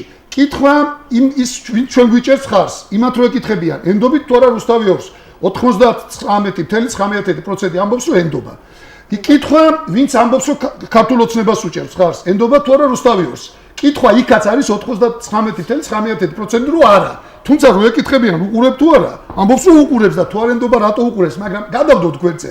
კითხვა ეგრეთ წოდებულ გადაუწყვეტელებს, ენდობა თუ არა რუსთავიობს, ამბობს რომ ენდობა. ანუ კიდევ ერთხელ ვამბობ, აი ეს ნაწილები მაფიქრებინებს, რომ ეს არის ადამიანები, რომელთა შეხედულებები ძალიან ემთხვევა იმ შეხედულებებს და მე ამით მეც მეგობრებს აღარ შევუშლით დღეს, ის რომ ჩვენ შეცდომებს ვითვალისწინებთ, ძალიან კარგად ჩანს ჩვენს პროგრამაში, სადაც მიდის ბიზნესის დეკრიმინალიზაციაზე ლაპარაკი, სადაც მიდის პირიქით საფინანსო პოლიციის გაუქმებაზე ლაპარაკი, სადაც მიდის სახელმწიფოს მხრიდან მაქსიმალურ ჩაურევლობაზე ლაპარაკი, სადაც მიდის ლაპარაკი, რომ ეკონომიკურ დანაშაულზე წინასწარი პატიმრობა გამოირიცხოს, ანუ რითაც ჩვენ გვაბრალებენ ზემოქმედებას ვახდენთ ბიზნესზე, პირდაპირ ვამბობთ კანონის დონეზე, ჩვენ ვამბობთ რომ ამაზე ვიტყვით ვარს. აი ეს ჩანს ეს ყველაფერი. თქვენ წარუდგენთ რომ პროაქტივად დაიწყებთ. კი ბატონო, გიგი ძალიან მოკლედ მინდა რომ ჯანდაცვის პროექტიც თქვენი ასე კიდევ ერთხელ თქვენ დაიწყეთ წეგა საუბარი და რომ რადგან შეგაწყვეტეთ. ერთ-ერთი წარმატებული პროექტი როგორც ამბობს ხელისუფლება. თქვის რაც ჩვენ გავაკეთეთ, იმიტომ რომ მეოდენ მთავრობა რესკულტივირებასაც აკეთებს მათი დიდი ნაწილი იმის გამო რომ სხვა პროექტებზე სალაპარაკო არ არის და ჯანდაცვაზე მუდმივად ლაპარაკობენ თითქოს ჩვენ დროს ეს უტრერებული ის არის ხალხი ქუჩაში იხოცებოდა ვერსად ვერ მიდიოდა ვერაფერს ვერ აკეთებდა ეხლა მე არ მინდა ეს თემა ეხლა გავშალო, ალბათ დებატები კიდე გვექნება ამ საკითხზე, მაგრამ ჩვენ ძალიან ბევრი რამ მოვახერხეთ ნულიდან. გაჩანაგებული, გაპარტახებული, პრაქტიკულად სისტემა არ არსებობდა, ეს სისტემა შევქმნით, დავაფუძნეთ 2,5 მილიონი ადამიანი დავაზღვიეთ, რომელსაც ჰქონდა ეს მომსახურება და მერწმუნეთ ჩვენ რომ დავსრულდა კიდე 4 წელიწადი, ეხლა გაცილებით უკეთესი ჯანდაცვა, მაღალი ხარისხის, უკეთესი ხელფასი და კარგი ინფრასტრუქტურით ექნებოდა ჩვენ მოსახლეობას, მათ შორის წამლებიც ექნებოდათ პაკეტში. ჩვენ ამას ვაპირებთ. ჩვენ ამას ვაპირებთ, ამიტომ ჩვენ კი არ ვამბობთ იმას, საერთოდ ყველა ჯანდაცვის ამოცანა. და ქართული ოცნებასავით ვარს არ ვიტყვით თუ რამე კარგი რა ექნება. თქმა უნდა, არა. მე ერთი რამ მინდა, ყველა ქვეყანაში ჯანდაცვის სისტემის მთავარი ამოცანა იყოს უნივერსალურად მოიცვას მოსახლეობა და ყველას კონდეს სერვისი. ოღონდ რა ფულით და რა რესურსით აკეთებს ამას ქვეყანა იღებს გადაწყვეტილებას. თუ მას არ აქვს რესურსი და აცხადებს რომ ყველას მიცემს, ეს არის ტყუილი. ამიტომ ჩვენ მომავალში გავაკეთებთ ისე, რომ ყველას ექნება ბუნებრივია უნივერსალურად, არავის არაფერი არ გაუარესდება, ოღონდ იმ ადამიანებსაც არ ჭირდებათ ეს. მაგალითად 10,000 ლარიანით შემოსავლიანს, 5,000-იანს და 30 ლარს მე დღეს რამდენიმე ადამიანი დონორების ჯგუფში ვხვდები, ეს უნდა მათქმევინოთ. დონორების ჯგუფში ვხვდები, რომლებიც ყოველ 2 თვეში ერთხელ 450 გრამ სისხლს აბარებენ 30 ლარ. 30 ლარ. იმისთვის რომ პური იყიდონ და ეს გათვალონ. ასე ჯგუფში ვხვდი ადამიანების და უბრალოდ მითხრეს რომ 30 ლარი ძალიან ცოტაა. ბატონო კიდე იქნებ თქვენ პროგრამაში ეს იფიქროთ. მართლა ვიფიქრებთ ამაზე. წარმოიდგინეთ ეს ხალხი როგორ ცხოვრობს და მას და ვიღაცას რომელსაც 5 ჯიპი ყავს და მოსამსახურეები ყავს, იმას რატო უნდა უხადოს სახელმწიფომ ფული ეს მე არ მესმის. ამიტომ ჩვენ გავაკეთებთ ის რომ იმასაც თუ რამე გაუჭირდა, მასაც ეკნება დახმარება. ჩვენ პროგრამაში დევს რომ ნებისმიერს თუ ვერ მოახერხა კატასტროფული ხარჯების შეძლებულიც რომ იყოს, იმაში მივეხმარებით. საკმაოდ მაღალი, მაგრამ ეკნებათ უკეთესი პაკეტები გაჭირებულებს, ეკნებათ უკეთესი პაკეტები სოციალურად დაუცველებს და ასე შემდეგ. მე ცალკე თემა, ცალკე ვილაპარაკოთ. მე ერთი რამე მინდა ვთქვა. კარგი, ძალიან მოკლედ. ერთი რამე მინდა ვთქვა მოკლედ, რაც თქვენ თქვით, ეს არის მნიშვნელოვანი ფაქტორი. რომ დღეს ჩვენ წინააღმდეგ, ასე ვთქვათ, გამოყენებული ეს რაც არის ძირითადი, ასე ვთქვათ, არგუმენტი ის, რომ აი ნაციონალური მოძრაობა თუ მობრუნდება, ხალხს ამით აშინებენ. ესენი თქვენ ნახე რა დღეს ჩაკრიან. დაგიჭერენ, ამას გიზამი, იმას გიზამი. ჩვენ ყველა ნატო ბაქრაძემ, ხოჭურის მიშა სააკაშვილმა როდესაც ეს თქვა, ნებისმიერი ჩვენთაგანი, ჩვენ ვართ გარანტი იმისა, რომ ჩვენი გამარჯვების შემთხვევაში ასტრემე არ მოხდება. ჩვენ არ გვექნება ამის დრო. ყველა ის ხელისუფლება, რომელიც დაждდება და დაიწყებს რაღაცა სიების დაწერას, ვინ გაყაროს, ეს არ ჩვენთან ეს ხალხი არ იქნება. ჩვენთან იქნება საქმის კეთება. ეს გვინდა ჩვენ ქუთაისში ყველგან. გვინდა ცენტრშიც, გვინდა ქალაქ მუზეუმშიც, გვინდა ავტოქარხანაშიც და ხალხს უნდა გაუმჯობესო ცხოვრება. მე ამიტომ ვდგები ქუთაისში მაჟორიტეტად. კვირიკაშვილმა და ამთავრობამ და ბიძინევიჩმა ხალხს მიცად მეტი ჟანგბადი როგორც თვითონ ამბობენ, მაგრამ 10,000-ობით ადამიანს შეუწყვიტა სოციალური დახმარება. საშინელმა, საზიზღარმა, ბოროტმა, ნაციონალებმა 10,000-ობით უფრო მეტ ადამიანს მიაწოდა და საერთოდ ეგ პროგრამა ჩვენი დაწყობილია და ეხლა ამ ხელისუფლებამ მიცა ჟანგბადი სამაგეროდ შეუწყვიტა ლუკმა. მოკლერებით თქვენს ბატონობიებად და გასვით რამდენიმე ინტერაქტივი გახსოვთ ძალიან მაღალი პროცენტით ხალხი რომელიც უარესად ცხოვრობს. აღარს 95% ვინც უარესად ცხოვრობს. მე არ მახსოვს ამ წოხალებს. ვინც უკეთესად აი ეს არის ჩვენი ამოცანა. ის კი არა რომ ერთმანეთს დავეტაკოთ და ერთმანეთი შევჭამოთ. ხალხმა უკეთი ცხოვროს. ქუთაისში იყოს მეტი პერსპექტივა. უნდა დავასრულოთ. ძალიან გთხოვთ. მოკლერებით თქვენს ბატონობიებად რომ არ წაგართვათ. მე ხლა იმდენად ყოვლის მოცულად ითქვა ყველაფერი, ვიტყვი ხოლმე ერთ რაღაცას 8 ოქტომბერი ეს არის ახალი ათვლის წერტილი პრაქტიკულად ჩვენი ქალაქის სინამდვილეში და ქვეყნის სინამდვილეში და მე მინდა ვთქვა და ესეთ შედარება მოვახდინო 8 ოქტომბერი ან იქნება ბიძინა ივანიშვილის ხელისუფლების დასასრულის დასაწყისი ან ქუთაისის როგორც საპარლამენტო ქალაქის და ზოგადად ქვეყნის ადმინისტრაციული ცენტრის იდეის დასასრულის დასაწყისი. მე ძალიან მინდა რომ ამ შემთხვევაში იყოს ბიძინა ივანიშვილის რეჟიმის დასასრულის დასაწყისი და იყოს დასაწყისი ქუთაისის როგორც რეალური საპარლამენტო ქალაქის ცხოვრების დასაწყისი. ძალიან რომ დავასრულოთ, სამწუხაროდ უნდა დავასრულოთ. ინტერაქტივის შედეგი ვნახოთ 91% მაყურებლის, ვინც ახლა გვიყურებს თulis რომ მიდის არჩევნებზე, ძალიან სასიამოვნო რომ აქვს უკვე არჩევანი მოსახლეობის მაყურებლის დიდ ნაწილს, ხოლო 9% განსხვავებულად ფიქრობს. გადაცემის პირველი ბლოკის სტუმრები გია თევდორაძე, ერთიანი ნაციონალური მოძრაობის მაჟორიტარი დეპუტატობის კანდიდატი ქუთაისში 47 საარჩევნო ოლქში. კაკო ბობოხიძე, რომელიც 48-ე საარჩევნო ოლქში არის წარდგენილი ერთიანი ნაციონალური მოძრაობის მიერ და გიგი წერეთელი, მაჟორიტარობის კანდიდატი 59-ე საარჩევნო ოლქში. ძალიან დიდი მადლობა რომ მოგზანდით. ჩვენ რამდენიმე წუთში რეკლამის შემდეგ მეორე ბლოკი ჩავხვდებით.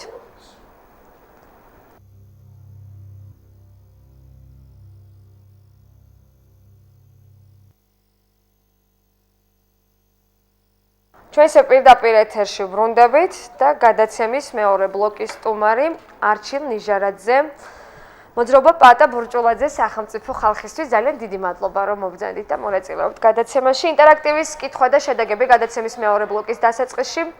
მაყურებლის 93%, ვინც ახლა გვიყურებს მიდის არჩევნებზე, ანუ აქვს უკვე საკუთარი არჩევანი, 7% კი განსხვავებულად ფიქრობს. ბატონო არჩილ, თქვენ რა ინფორმაცია გაქვთ, როგორი განწყობაა მოსახლეობაში? მოდი ინტერაქტივის კითხვით დავიწყოთ თქვენთან საუბარი. ჩემი ინფორმაცია პირველ რიგში მოგესალმებით. გამარჯობა და მადლობა, თქვენი მადლობა. დაბადებისათვის და ნამდვილად მიხარია, რომ რეგიონულ ტელევიზიებში არის დემოკრატიული გარემო, სადაც აქვს შესაძლებლობა პოლიტიკურ პარტიებს და წარმომადგენლებს ეთერში ისაუბრონ და გაუზიარონ მოსახლეობას. თუმცა სამწუხაროდ თქვენგან განსხვავებით და წინა გადაცემის წინა ბლოკის სტუმრებისგან განსხვავებითაც ბევრი არ იყენებს ამ დემოკრატიულ შანსს. კიდევ ერთხელ დააღვნიშნო სამწუხაროდ ქართული ოცნების მაჟორიტარ დეპუტატობის კანდიდატებმა ორჯერ გაგვიცხადეს უარი ეთერში მოსვლაზე. ხო, მე ვფიქრობ, რომ ეს გარდა იმისა, რომ არაკონსტრუქციული ნაბიჯია მედიის მისამართით, ასევე ვერ უნდა იყოს თქვათ გონივრული გადაწყვეტილება, იმიტომ რომ მე არ მესმის პოლიტიკური პარტია, რომელიც წინა საარჩევნო კამპანიის პირობებში უარს ამბობს სატელევიზიო ეთერზე, რომელიც უარს ამბობს შესაძლებლობაზე, რომ მქონდეს ტრიბუნა, რომელიც ტრიბუნითაც ესაუბრება საკუთარ ამომრჩევალს, ანუ იმ ადამიანებს, რომლისგანაც ითხოვს ხარდაჭერას და იმედი აქვს, რომ მიიღებს ხმას ამავე ადამიანებისგან. ეს სხვათა შორის ჩემი აზრით ასევე არის არც ის ასეამოვნო სიგნალი თუ რაზე დაყრდნობით აპირებენ არჩევნებში გამარჯვებას. რას გულისხმობთ, ანუ? კონკრეტულად ვერ გეტყვით და მე არ მჩვევია ზოგადად დაუსაბუთებელი ბრალდებების გაჟღერება არც ერთი პოლიტიკური ჯგუფის მისამართით, თუმცა ნამდვილად იწვევს გაყურებას თუ არა ტელევიზიის რესურსის გამოყენება, თუ არა საუბარი საკუთარ ხალხთან, შეხვედრები, მათ შორის ღია ეთერიც, როგორ უნდა გეგმავდეს პოლიტიკური პარტია ხარდაჭერის მოპოვებას. კარგი, და განწყობა მოსახლეობაში, კითხვა რომელიც დაგისვით დასაწყისში. კვლევები თქვენ უკვე ჩვენის ინფორმაციით და ზოგადად იმ კვლევებითაც, რომელიც საჯაროდ გვხვდება და ყოველსათვის არის ხელმისაწვდომი, არის ძალიან პესიმისტური. ჩვენ ვიცით, რომ მოსახლეობის ძალიან დიდი ნაწილი და ეს არის 60% აპირებს არჩევნებზე მისვლას, მაგრამ არ აპირებს არც ერთი პოლიტიკური, ორი ძირითადი პოლიტიკური ძალიდან ხარის დაჭერას, ეს არის ქართული ოცნება და ნაციონალური მოძრაობა. თუმცა არსებობს დიდი მხარე, რომ დიდი შანსი იმისი, რომ ამ 60%-ის მოსაზრება, რომელიც არის იმედგაცრუებული მართველი პოლიტიკური გუნდის მიმართ, გადაიზარდოს ნიჰილიზმში და ამ ადამიანებმა უარი თქვან საბოლოო ჯამში არჩევნებზე მისვლა. ძალიან ცუდი იქნება. აზრის დაფიქსირებასთან დაკავშირებით, მე ძალიან დიდი იმედი მაქვს, რომ ეს არ მოხდება. ამ ხრივ ჩვენ პოლიტიკურ პარტიებს გვაქვს ძალიან დიდი როლი, რომ ჩვენ დავარწმუნოთ ჩვენი მოქალაქეები. აუცილებელია არჩევნებზე გამოცხადება, აუცილებელია საარჩევნო ყუთებთან მისვლა და ნებისმიერი არჩევანის დაფიქსირება. თუნდაც ყველა პოლიტიკური პარტიის გადახაზვით. ოღონდ არ მივცეთ არავის შესაძლებლობა გავაყალბებინოთ ჩვენი ხმა და ჩვენი ხმა მისცეს სხვამ ჩვენს ნაცვლად. ეს არის ძალიან. აი თქვენი მოძრაობა საკმაოდ პრინციპში მოკლე პერიოდში საკმაოდ მზარდი რეიტინგით ყოველ შემთხვევაში კვლევები ასე აჩვენებს. თქვენ ხართ ახალი სახე, ჩვენი წინა გადაცემის სტუმარიც იყავით, მაგრამ კიდევ ერთხელ ყოველთვის ძალიან საინტერესოა ახალი სახე პოლიტიკაში არის სიახლე, არის სუფთა წარსული, ასე რომ ვთქვათ, იმედია რაიმე გადაცემა არ გვექნება, არ მექნება პირადად მე თქვენთან დასმულ კითხვაში. აი არჩილ ნიჟარაძე კონკრეტულად, რომელიც მოვიდა ახლა პოლიტიკაში. რა არის აი თქვენი მთავარი მიზანი ამ წუთში? პირადად ჩემი მთავარი მიზანი ქალბატონო ელზა ყოველგვარი პატრიოტიზმის გარეშე გახლავთ ის, რომ დავასრულოთ როგორმე საბოლოოდ ჩავაბაროთ წარსულს ის საშინელება, რაც ამ ქვეყანაში ხდება უკვე ბოლო 25 წელია. დიახ. პრაქტიკულად პოლიტიკურ ავანსცენაზე ჩვენ უყურებთ ერთი და იგივე სახეებს, ერთი და იგივე ადამიანებს, რომლებიც მონაცვლეობით არიან დიდი ხნის ვადით ხან ხელისუფლებაში და შემდგომ ოპოზიციაში. ეს ადამიანები ორივე პოზიციიდან აბსოლუტურად კომფორტულად გრძნობენ თავს, აქვთ თანამდებობები, აქვთ სტატუსი, აქვთ შესაძლებლობა იმისი, რომ თავიანთი მოქალაქეებისაგან განსხვავებით ცხოვრობდნენ, განსხვავებული შესაძლებლობებით, თუმცა არაფერს აკეთებენ მათ დასახმარებლად და მათი მდგომარეობის გასაუმჯობესებლად და ზოგადად ქვეყნის წინ წასაყვანად. მე არ შემიძლია არ გამოვეხმაურო თქვენს წინა ბლოგს, ქონდა შესაძლებლობა რომ მეგევნებინა მეორე სტუდიიდან. მე ვთვლი რომ ის ერთი რაც რომ მოძრაობის მაჟორიტარი დეპუტატობის კანდიდატები ქუთაისში. კი ბატონო. მე ვთვლი რომ ის რაც რამოდენიმე წუთის წინ ხდებოდა ამ სტუდიაში და მე არ მინდა რომ ეს თქვენ მიიღოთ შეურაცხყოფად, თქვენ არაფერ შუაში ხართ ამ კონკრეტულ შემთხვევაში ჟურნალისტი ბრძანდებით და აძლევთ ყველა პოლიტიკურ ძალას. მადლობა. გამოხატოს თავიანთი აზრი. მე ვიძახი უშუალოდ ამ პოლიტიკური ძალის წარმომადგენელ ადამიანებზე, ეს იყო სრული მარაზმი. ის რასაც ჩვენ 40 წუთის მანძილზე ვისმენდით მათგან, ეს იყო საკუთარი ხალხის დაცინვა.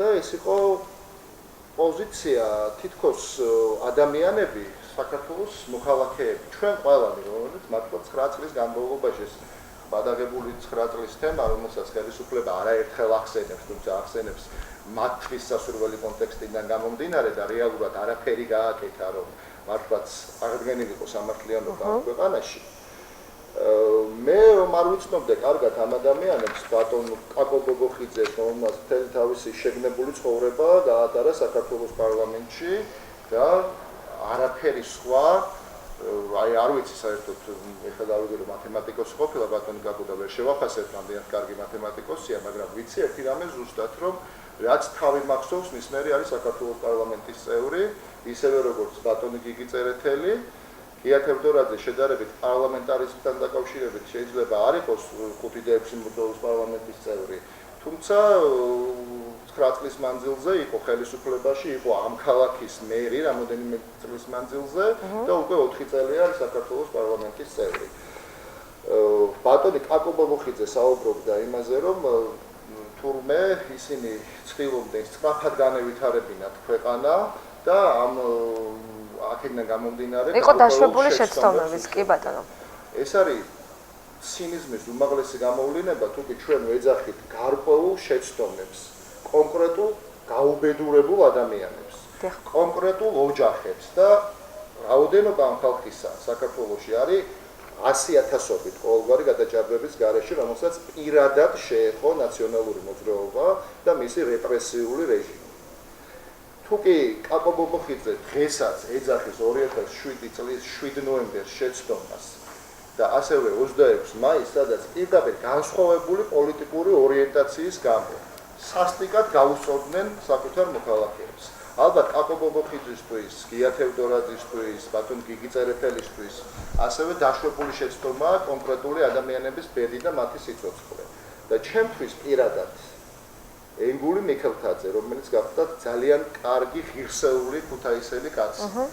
და 26 მაისის მოვლენების შემდგომ აი რეპრესიული რეჟიმისა და ქვეყანაში შექმნილი გაუსაძლისი გამო მიიღო ადამიანმა გადაწყვეტილება, რომ ღიად გამოეხატა თავისი აზრი არსებული რეჟიმის წინააღმდეგ და მონაწილეობას იღებდა 26 მაისთან დაკავშირებულ საპროტესტო აქციებში. აი ამ დარბევის შემდგომ ადამიანს ემუქრებოდნენ ოჯახის აწიოკებით. და სთავაზობდნენ, რომ თუკი არ სურდა მას მიიღო საკუთარი ოჯახის რეპრესიები, დაპატიმრება ოჯახის წევრების და ასე შემდგომ, მაშინ უნდა ეთანამშრომლა ეგრეთ წოდებულ გამოძიებასთან, რომელიც გამოძიებით არ იყო დაკავებული და დაკავებული იყო მხოლოდ მიხეილ სააკაშვილის პოლიტიკური რეჟიმის შენარჩუნებით და ჩვენებები უნდა მიეცა საკუთარი თანამებრძოლების წინააღმდეგ. ენგული მიქელთაძემ როგორც ღირსეულმა კაცმა არიკადრა, რომ არარსებული შეთითხნილი ბრალდებები დაედო მისი თანამებრძოლების წინააღმდეგ და თვითმკვლელობით დაასრულა სიცოცხლე ქუთაისში სხვათა შორის ფაქტი. ნამდვილად რასაც თქვენ ახლა ამბობთ ტერიტორიაზე. ამ ადამიანების ისათვის ეს არის თურმე შეცდომა. და ჩემთვის არის კონკრეტულად ენგული მიქელდაძის სახელი, სანდრო გირგულიანის სახელი და უამრავი გაუბედურებული ადამიანის სახელი და კი ბატონო, ბატონო არჩილ. ადამიანები გვესაუბრებიან კეთილდღეობაზე, წინსვლაზე, იმაზე რომ თურმე ქვეყანა უნდა განვითარდეს და თურმე ეს ყველაფერი ყოფილა შეცდომა. ეს არის კარგი, ორი კითხვა უნდა მოგცეთ ახლა თქვენ რადგან ამ თემას. კი ბატონო, კითხვას დაგისვამთ. ეს დანაშაული ქართველ ხალხს ძალიან კარგად ახსოვს და აი ამ ხალხთან მოგიწევთ ახლა გასვლა მე არა, ბატონო არჩილ. თქვენ არ მოგმართოთ გავაკომერდა მიმართავ ამ პოლიტიკოსებს. კარგით. ზუსტად ეს ხალხი გაგცემთ თქვენთვის საკადრის პასუხს. კარგი. მე ვარ აბსოლუტურად გარკვეული და განსაკუთრებით ქუთაისში რომელიც მართლა გამოირჩევიან მაღალის ნეობით და მაღალი ღირსებით. ნაციონალურ მოძრაობას ხარდაჭერა არ იქნება ქუთაისში და არც მთელ დანარჩენ საქართველოში, იმიტომ რომ პირველ რიგში რაც უნდა გაეკეთებინათ ამ ადამიანებს, თუ კი უშუალოდ არ იყვნენ ჩართული ამ დანაშაულებრივ რეჟიმში, უნდა მოეხადათ ბოდიში და რაც უნდა გაეკეთებინათ მოქმედ ხელისუფლებას და ეს იყო მათი ვალდებულება. აი ეგ უნდა კითხოთ, ბატონო არჩილ, აი ეგ უნდა კითხოთ ზუსტად. თქვენ ამბობთ რომ დანაშაული იყო, პრინციპში შეცდომებს აღიარებენ ყოფილი ხელისუფლების წარმომადგენლებიც და თავადაც ამბობენ რომ დაიჭირონ, დასაჯონ ის ვინც იყო მონაწილე ამ როგორც თქვენ ამბობთ დანაშაულების. რატომ არ მოხდა ახალი ხელისუფლების პირობებში? თუნდაც აი ეს ხმაურიანი საქმეები, რაზეც თქვენც ახლა საუბრობთ, იგივე კონკრეტული ფაქტი, რომლის შესახებაც მე ინფორმაცია პირველად მივიღე ხა თქვენგან თვითმკვლელობის შესახებ ძალიან ერთ-ერთი მოქალაქის. თუნდაც ეს კონკრეტული ფაქტი არის გამოძიებული ახალი ხელისუფლების პირობებში, არ იყო ეს პოლიტიკური ნება თუ იყო, აი რატომ თქვენ როგორ თვლით? სამწუხაროდ გავუტანო ამ შეკითხვაზე არის ძალიან მარტივი პასუხი. აი ამ ორივე ძალას, ერთის მხრივ ქართულ ოცნებას და მეორეს მხრივ ნაციონალურ მოძრაობას ძალიან აწყობთ ერთიან პოლიტიკურ სივრცეში.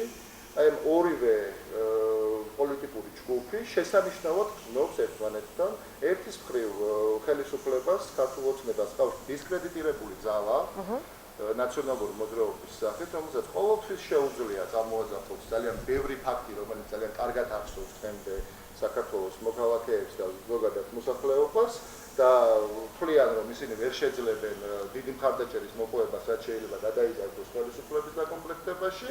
ამიტომ ქართული ოცნებისათვის ნაციონალური მოძრაობა არის ძალიან კომფორტული ძალა, თუ კი ის იქნება და გააგრძელებს ოპოზიციაში ყოფნას.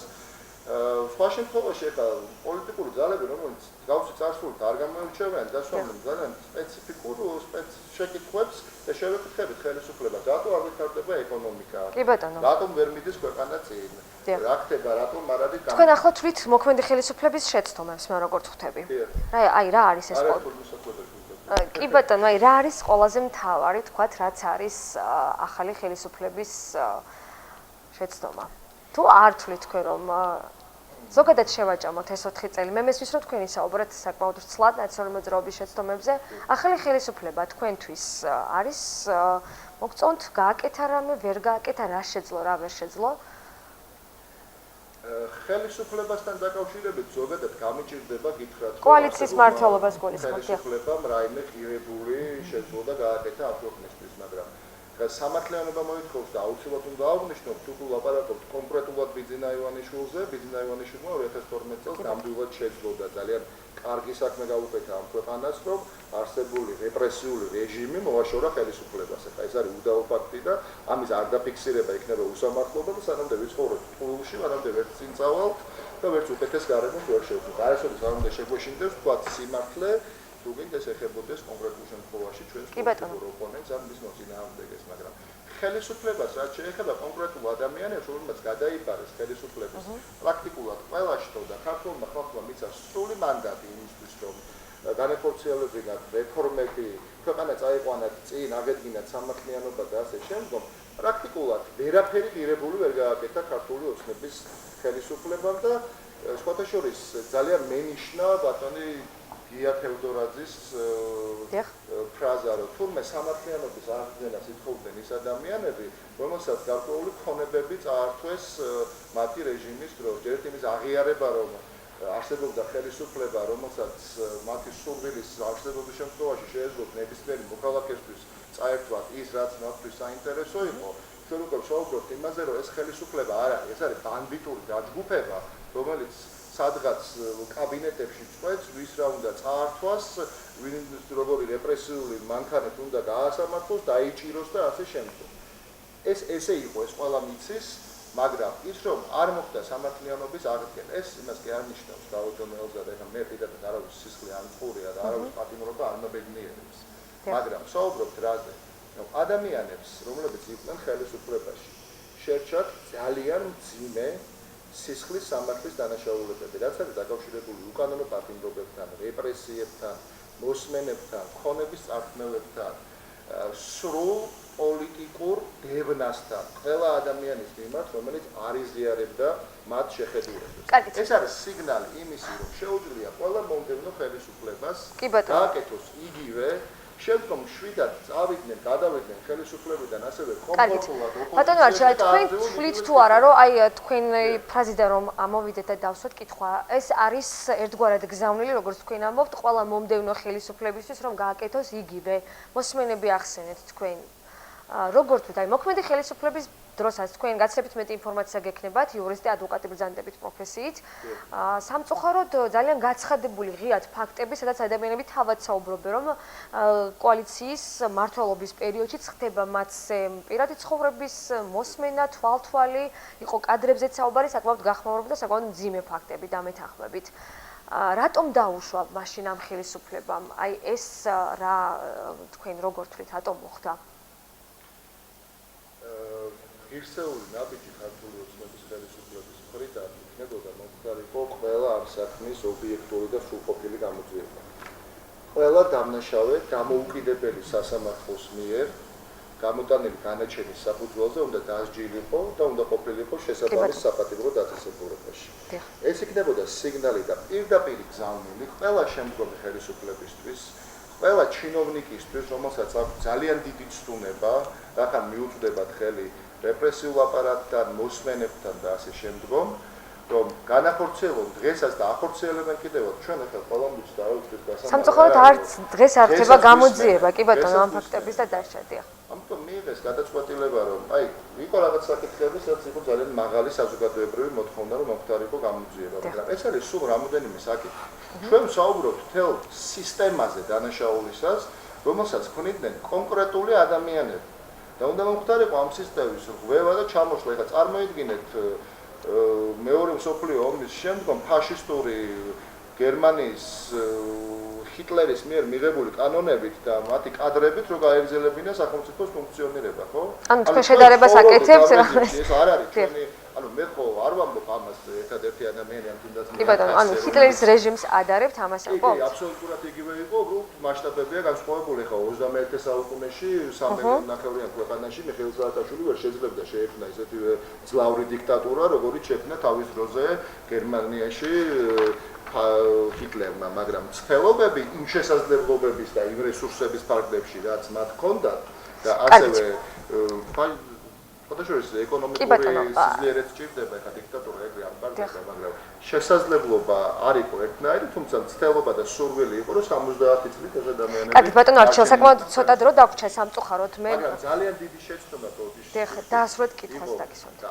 არის დღემდე ქართული ოცნების ხელისუფლების და მე მიმაჩნია თუნდაც აი ამ კონკრეტული საკითხის გამო ვეღარ შეძლებს ხელისუფლება მეიღოს მხარდაჭერა, რომელმაც არ დაანგრია ამ არსებული სისტემა, არ დასაჯა კონკრეტული დამნაშავეები, არ მისცა რეპრესილებულ და დაჩაგრულ ადამიანებს იმის შესაძლებლობა, რომ დაებრუნებინათ თუნდაც საკუთარი ქონებები, აღედგინათ ღირსება, გამოცხადებულ უკანონო პატიმრებს, რომლებიც წლობით იწყდნენ ურთულეს პირობებში ციხეში. გარკვეულწილად ჟესტი მაინც გაგვეკეთებინა, დღეს ახლა იმ წლებს ვეღარ დავაბრუნებთ, რა თქმა უნდა, უკან, რომ ღევანდელმა ხელისუფლებამ, ხალხმა მართლა მაღალი ლეგიტიმაცია მისცა, კი ბატონო, პატა ბურჭულაძე მოძრაობა ხალხისთვის კონკრეტულად თქვენც თქვათ, მე მესმის რომ ისაუბრეთ თქვენ უფრო მეტად ნაციონალური მოძრაობის შეცდომებზე, მათ შორის ასევე აღნიშნეთ მოქმედი, კი, არ დამისრულებია ბატონო არჩილ კითხვა, ასევე აღნიშნეთ მოქმედი ხელისუფლების შეცდომებიც და თქვენ ფიქრობთ რომ არცით პოლიტიკურ ძალას, თქვენ თავად აღნიშნეთ რომ ორი მთავარი პოლიტიკური ძალა, რომელსაც არ ექნება მოსახლეობისგან, ნდობა 2016 წელი, ალბათ ნდობის ხარისხზეც საუბრობთ თქვენ. აი, რატომ უნდა დაგიჭიროთ თქვენ მხარი? იგივე კითხვას დაგისვამთ, რაც პირველ ბლოკში დავსვი. მე როგორც რიგითმა ამომრჩეველმა, თქვენს მოძრაობას პირადად თქვენ რას მთავაზობთ ამჯერად? მესმის რომ შეცდომები გაანალიზეთ საკმაოდ დეტალურად. რას მთავაზობთ თქვენ? ჩვენ გონია ხალბატონო ელზა და არა მხოლოდ გონია დარწმუნებული ვართ რომ არსებობს არაერთი მნიშვნელოვანი ფაქტორი რის გამოც პაატა ბურჯულაძის მოძრაობას სახელმწიფო პოლიტიკისთვის საზოგადოებამ უნდა დაუჭიროს მხარი და ჩვენ აბსოლუტურად დარწმუნებული ვართ რომ ეს რეალურად ესეც იქნება.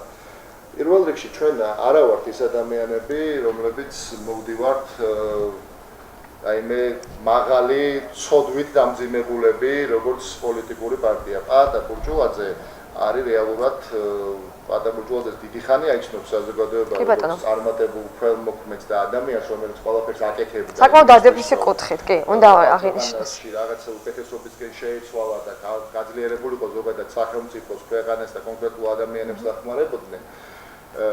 მაგრამ როგორც პოლიტიკოსი პაატა ბურჯულაძე დღეს დგამს პირველ ნაბიჯებს და შესაბამისად მე დარწმუნებული ვარ რომ ქართველი ხალხის დობა იქნება მიმართული პაატა ბურჯულაძესკენ თუნდაც იმიტომ რომ ის იქნება ისეთივე წარმატებული პოლიტიკაში როგორიც თავის დროზე იყო თავის კარიერაში როგორიც წარმატებული ქველმოქმედიც იყო მიუხედავად იმისა როგორი შავი პიარიც არ უნდა აუგორონ ეხლა ნაციონალურმა მოძრაობამ და ქართულ მოუწნებამ ერთად და შეეცადონ რომ რაიმე შავი ლაქა მოსწონ აი ამ ძალიან დიდ სიკეთის კამპანიას რომელსაც პაატა ბურჯულაძე წლების განმავლობაში ახორციელებდა ქართველი ხალხის საკეთილდღეოდ. კი ბატონო, ბატონო არჩევი, დიახ. ჩვენ გვაქვს კონკრეტული პროგრამა, ჩვენ გვაქვს კონკრეტული ხედვა, როგორ უნდა განვითარდეს ქვეყანა, უნდა დასრულდეს ზიზღის ურთიერთწამოძახების პოლიტიკა, რომელიც მიმართულია ტალახის როლისკენ. დავიღალეთ ხალხი აბსოლუტურად 25 წელია გვესმის ერთი და იგივე. გასვლილი ადამიანები ერთმანეთს ეუბნებიან თუ როგორი ცუდები არიან და ორივე ისეა სინამდვილეში გასვლილი ამ პოლიტიკური ტალახისგან რომ ვეღარ ჩამოწმენთ ვერაფერი.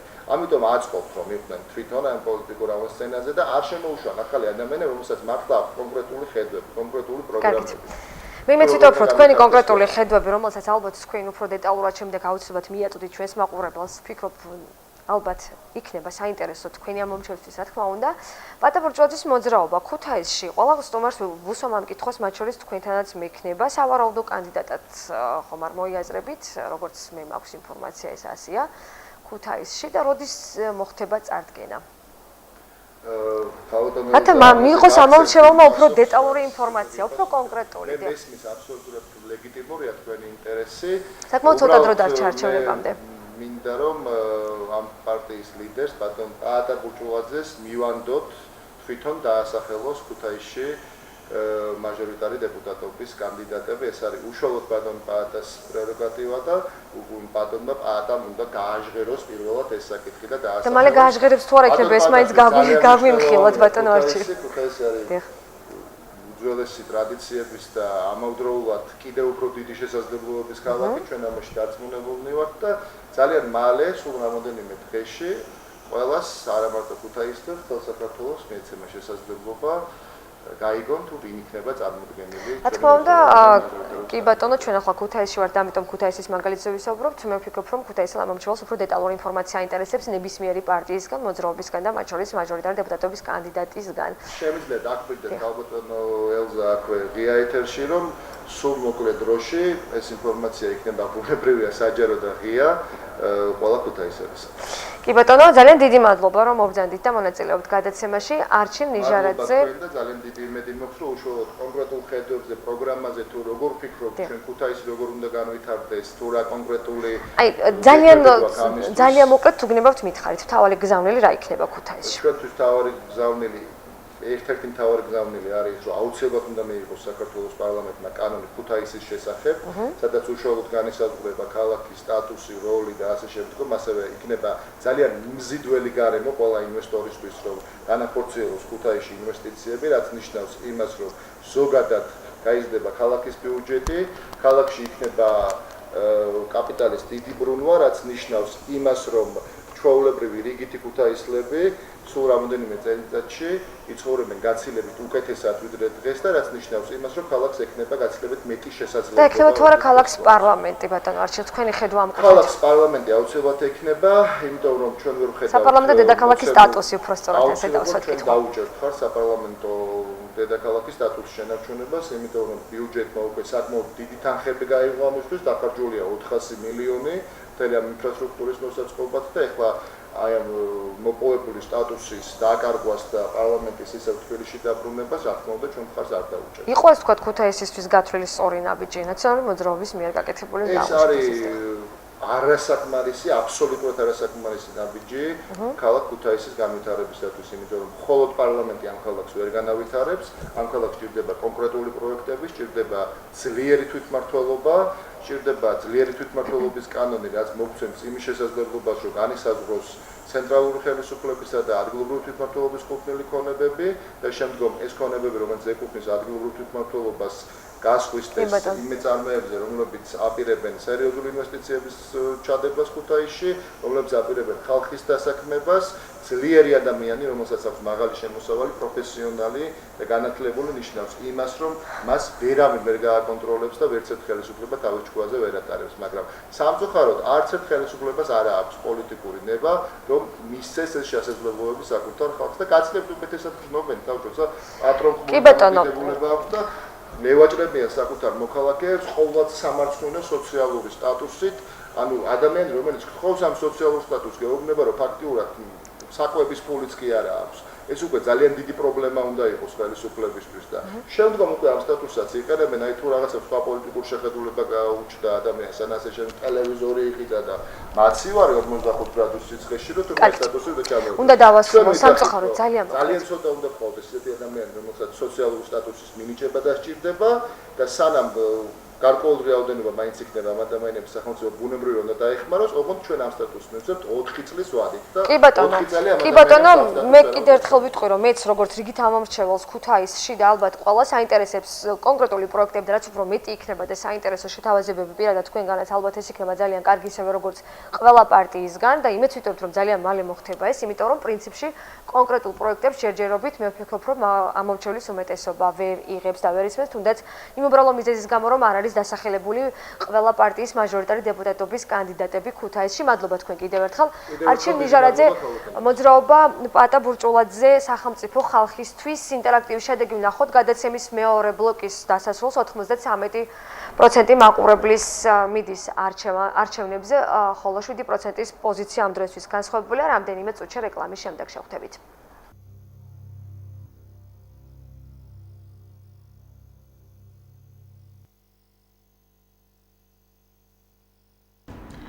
ჩვენ ისევ ეთერში ბრუნდებით და გადაცემის მესამე ბლოკის სტუმარი კაპიტან ნატო დანელი, ახალი საქართველოს სამოქალაქო პლატფორმა 47-ე საარჩევნო ოლქში მაჟორიტარი დეპუტატობის კანდიდატი ქუთაისში. რა თქმა უნდა, ძალიან დიდი მადლობა კაპიტან ნატო, რომ მონაწილეობთ გადაცემაში, პრინციპში საკმაოდ დამღლელი დღეების შემდეგ. სიახლე ქუთაისში და ალბათ საქართველოშიც შიდა პრაიმერი მოსახლეობაზე გათვლით ახალმა მოძრაობამ პოლიტიკურმა პლატფორმამ სამოქალაქო პლატფორმამ უკაცრავად ჩაატარა ქუთაისში საკმაოდ დამღლელი დღეები კიდევ ერთხელ ვიტყვი მოგიყევით თქვენ სამომრჩეველს მაყურებელს სასიხარულო ფაქტია ის რომ შედგა ეს პრაიმერი მე პირადად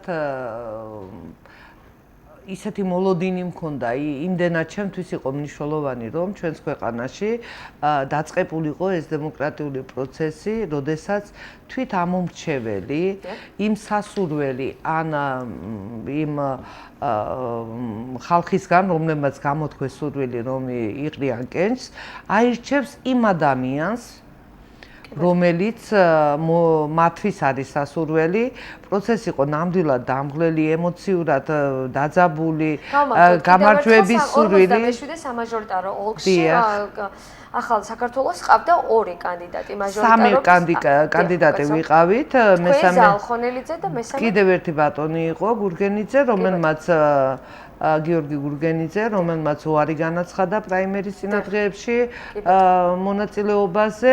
პრაიმერი შედგა თქვენს და ბატონ ზალშორის. პრაიმერი იყო მხოლოდ ჩემსა და ბატონ ზალხონელიძეს შორის და პრაიმერი იყო ჩვენთვის მთელი ქვეყნისთვის საჩუქარი. მე ესე ვთვლი, რომ ეს იყო საჩუქარი და ზეიმი ნამდვილად იყო ესეთი ემოციური საზეიმო განწყობა. ორივენი ვიყავით დაძაბული, გამარჯვების სურვილი იყო ორივესთვის, რა თქმა უნდა ბუნებრივია ორივეს გსურდა გამარჯვება, თუმცა ნამდვილად ვიცი რომ ჩვენ მივახციეთ ჩვენი პოლიტიკური ახალი ძალის, ახალი საქართველოს გამარჯვებას ამ პრაიმერით, რადგან მოსახლეობის აქტივობა ნამდვილად იყო იმდენად მაღალი, რომ თავად არ მოველოდით ესეთი ენთუზიაზმით მოდიოდა ხალხი, კითხულობდა სიებს, არკვევდა, ფუსფუსებდა, ინტერესით ელოდა პრაიმერის დასრულებას და ჩემდა გასაოცად ბატონი ზალის გასაოცადად ნამდვილად 200-მდე ადამიანი იდგა საარჩევნო შენოუბანთან, სანამ არ გამოცხადდა შედეგები. ეს იყო უკვე გვიან საღამო, მიახლოებით 10 საათი იყო, როდესაც დათვალისხმები, გამოვიდა საარჩევნო კომისიის თავმჯდომარე და განაცხადა შედეგები, ოვაციები, ემოციები, სიხარული იმისა, რომ თურმე ჩვენს ქვეყანაში შესაძლებელია შედგეს ესეთი ტიპის პრაიმერი და მე ვხედავ აქ ცოტა სხვაობას, რომ ჩვენი საზოგადოება უფრო მეტად გადაღლილია ნამდვილად იმ თავიანთი ძირეული პრობლემებისგან და ამიტომ ველოდი უფრო ნაკლებ აქტივობას. აი, პრობლემებზე ცოტა მოგვიანებით ვისაუბრებთ. აი, თქვენ აღნიშნეთ, რომ ველოდით ნაკლებ აქტივობას, თუმცა იყო საკმაოდ მაღალი აქტივობა. აი, დაახლოებით მაინც პროცენტულად თუ შეგიძლიათ თქვათ, აი, თქვენი სამაჟორიტარო ოლქის ამომრჩევლის რა ნაწილი იყო პრაიმერზე? თვლი რომ იყო 1%, მაგრამ ჩვენ ცოტა სხვაგვარად ქონდა, ჩვენ არც გვიცდია, რომ გავსულიყავით მაქსიმალურ რაღაც ციფრზე, იყო მოცემულობა 1%, ეს იყო მოცემულობა თითოეულ ჩვენთაგას, ჩვენი უბნიდან 1% ამომრჩეველი უნდა მოგვეწვია, გვიაქტიურა, დაგვერწყუნებინა ჩვენს ხედვებში, ჩვენს პროგრამებში და თითოეულმა ჩვენთაგანა შეძლო ამ 1%-ის მოყვანა. არ იყო მოცემულობა იმისა, რომ ჩვენ მთლიანად ოლქი გამოგვეყვანა. აი, თქვენ აღნიშნეთ, რომ საკმაოდ გადაღლილია მოსახლეობა, მე ვკითხო, იმიტომ დაგისვით, რომ პრინციპში საკმაოდ მაღალი რაოდენობა მოსახლეობის არის ან გაურკვევლად, არის ის ვის მისცემს ხმას, ან არ აპირებს არჩევნებში მონაწილეობას. ყველაზე მთავარი პრობლემა, რამაც გამოიწვია მოსახლეობის უიმედობა, ქავდანტო, თქვენ როგორ თვლით? ძალიან მიჭირს ამ თემას საუბარი, იმიტომ რომ მე ვიცი პრაიმერის დღეს რამდენიმე ამომრჩეველმა უბრალოდ დარეკა და თქვა, რომ არ აქვს სამგზავრო. აი, ამის შემდეგ რა კომენტარის გაკეთება შეიძლება და აი მეტი რა უნდა ვთქვა, როდესაც ელემენტარულად ადამიანმა რომ აირჩიოს თავისი მომავალი, არა მაჟორიტარი, თავისი მომავალი ვის უნდა ანდოს, მას არ აქვს სამგზავრო. ცუდია. უკიდურესია. აი ეს არის ის პრობლემა. სოციალური ფონი ქვეყანაში ამბობთ თქვენ. ხო, სოციალური, ეკონომიკური ფონი, ეს გაჭირვება, ეს უსახსრობა, ეს დაბეჭავება, ეს უიმედობა, წვენის დაკარგვა. ეხლა პოლიტიკოსები იყვნენ პირველ ბლოკში ცნობილი პოლიტიკოსები და მინდა აღვნიშნო, რომ მაინც გამოდის, რომ ხალხისთვის გაუგებარ ენაზე მიდის საუბარი. ჩემთვის გასაგებია, რა თქმა უნდა, რაზეც საუბრობენ კი, მაგრამ აი ხალხისთვის არ არის ეს გასაგები. როდესაც კონკრეტული პრობლემა აქვს, კონკრეტულ უბანს, იქ კონკრეტულ პრობლემაზე უნდა აუხსნა, ურჩიო, ასწავლო, გაუკეთო, დააკვალიანო, საწავიდეს ეს ადამიანი, მაგალითად ესე ზოგად საკაცობრიო პრობლემებზე მსჯელობა ძალიან კარგია. ოღონდ აქ ყველანი ვისხედით წინა ბლოკშიც ჩვენ მაჟორიტარ დეპუტატობას ვაპირებთ. ეს ჩემთვის ნიშნავს იმას, რომ ჩვენ თითოეულ ჩვენთაგანი იქნება მაჟორიტარი დეპუტატი თავის ოლქში თითოეული ამომრჩევლისთვის. აი მე აუცილებლად გითხავთ თქვენს კონკრეტულად თქვენს ოლქში რა პრობლემები აქვს მოსახლეობას, მაგრამ მანამ თქვენ ახსენეთ და პრინციპში არა მარტო თქვენ მოსახლეობის უმეტესობაც სამწუხაროდ აცხადებს, რომ ძალიან მძიმე სოციალური მდგომარეობა და ეკონომიკა არის ძალიან ცუდ დღეში იოლად რომ თქვათ. თქვენი აზრით რამ გამოიწვია ეს ძალიან მძიმე სოციალური ფონი ქვეყანაში? ეს არის ხელისუფლების შეცდომა, არის ობიექტური გარი პირობებით და მიზეზებით გამოწვეული? არა, ეხლა კუდიანების ძებნას თავი უნდა დაანებოს ხელისუფლებამ, ჯერჯერობით მოქმედება ხელისუფლებამ, ეკონომიკა ეს არის მეცნიერება და არის სამინისტროები გვაქვს, ეკონომიკური განხრები გვაქვს უნივერსიტეტებში, ინსტიტუტებში, ეკონომიკა არის მართვადი. ამიტომ მართვა უნდა დაწყებულიყო ეკონომიკის, არ უნდა მიშვებულიყო ისე რომ თვითონ ბაზარი გვიჩვენებს, იმას, რასაც ჩვენ მივაწოდებთ და შევქმნით პირობებს ბაზარს და უმართლობამ, უხერხემლობამ, არ მინდა ეს ცნობილი ფრაზა უნიათობა დავარქვა, უმოქმედობამ, ხელისუფლებისა არ ჟინიანად არ მიყოლა საქმისა, რომ ეს ძნელია, რთულია, მაგრამ შედეგი უნდა დაიდოს. ეს არის ის, რაც გვაქვს შედეგი, განადგურებული ფაქტიურად მოსახლეობა, ეკონომიკურად. მე საშინელებები მუშაობ უკვე ჩემი რაიონის მოსახლეობასთან საკმაოდ აქტიურად, ნამდვილად და საშინელებებს წამყვანი. ალბათ თქვენ სამაჟორიტარო ოლქშიც, როგორც უმეტესობა ამბობს, კიდევ ერთხელ ვიტყვი მოსახლეობის. აი კონკრეტულად რა პრობლემები აქვს? საკმაოდ ასევე ხმაურიანი თემა, ნაგავსაყრელის თემა, რომელიც თქვენს წინა რამდენიმე დღის წინ იყო საკმაოდ ხმაურიანი განხილვები ამასთან დაკავშირებით. ქუთაისში იყო მინისტრიც ჩამოსული, მოსახლეობის მწვავე პროტესტი, რომლებიც და არის იცით, გასაგებია, ნაგავსაყრელის თემას აუცილებლად მე შევეხები, მაგრამ მე აი ცოტა სხვა თემას ავიღებ ახლა.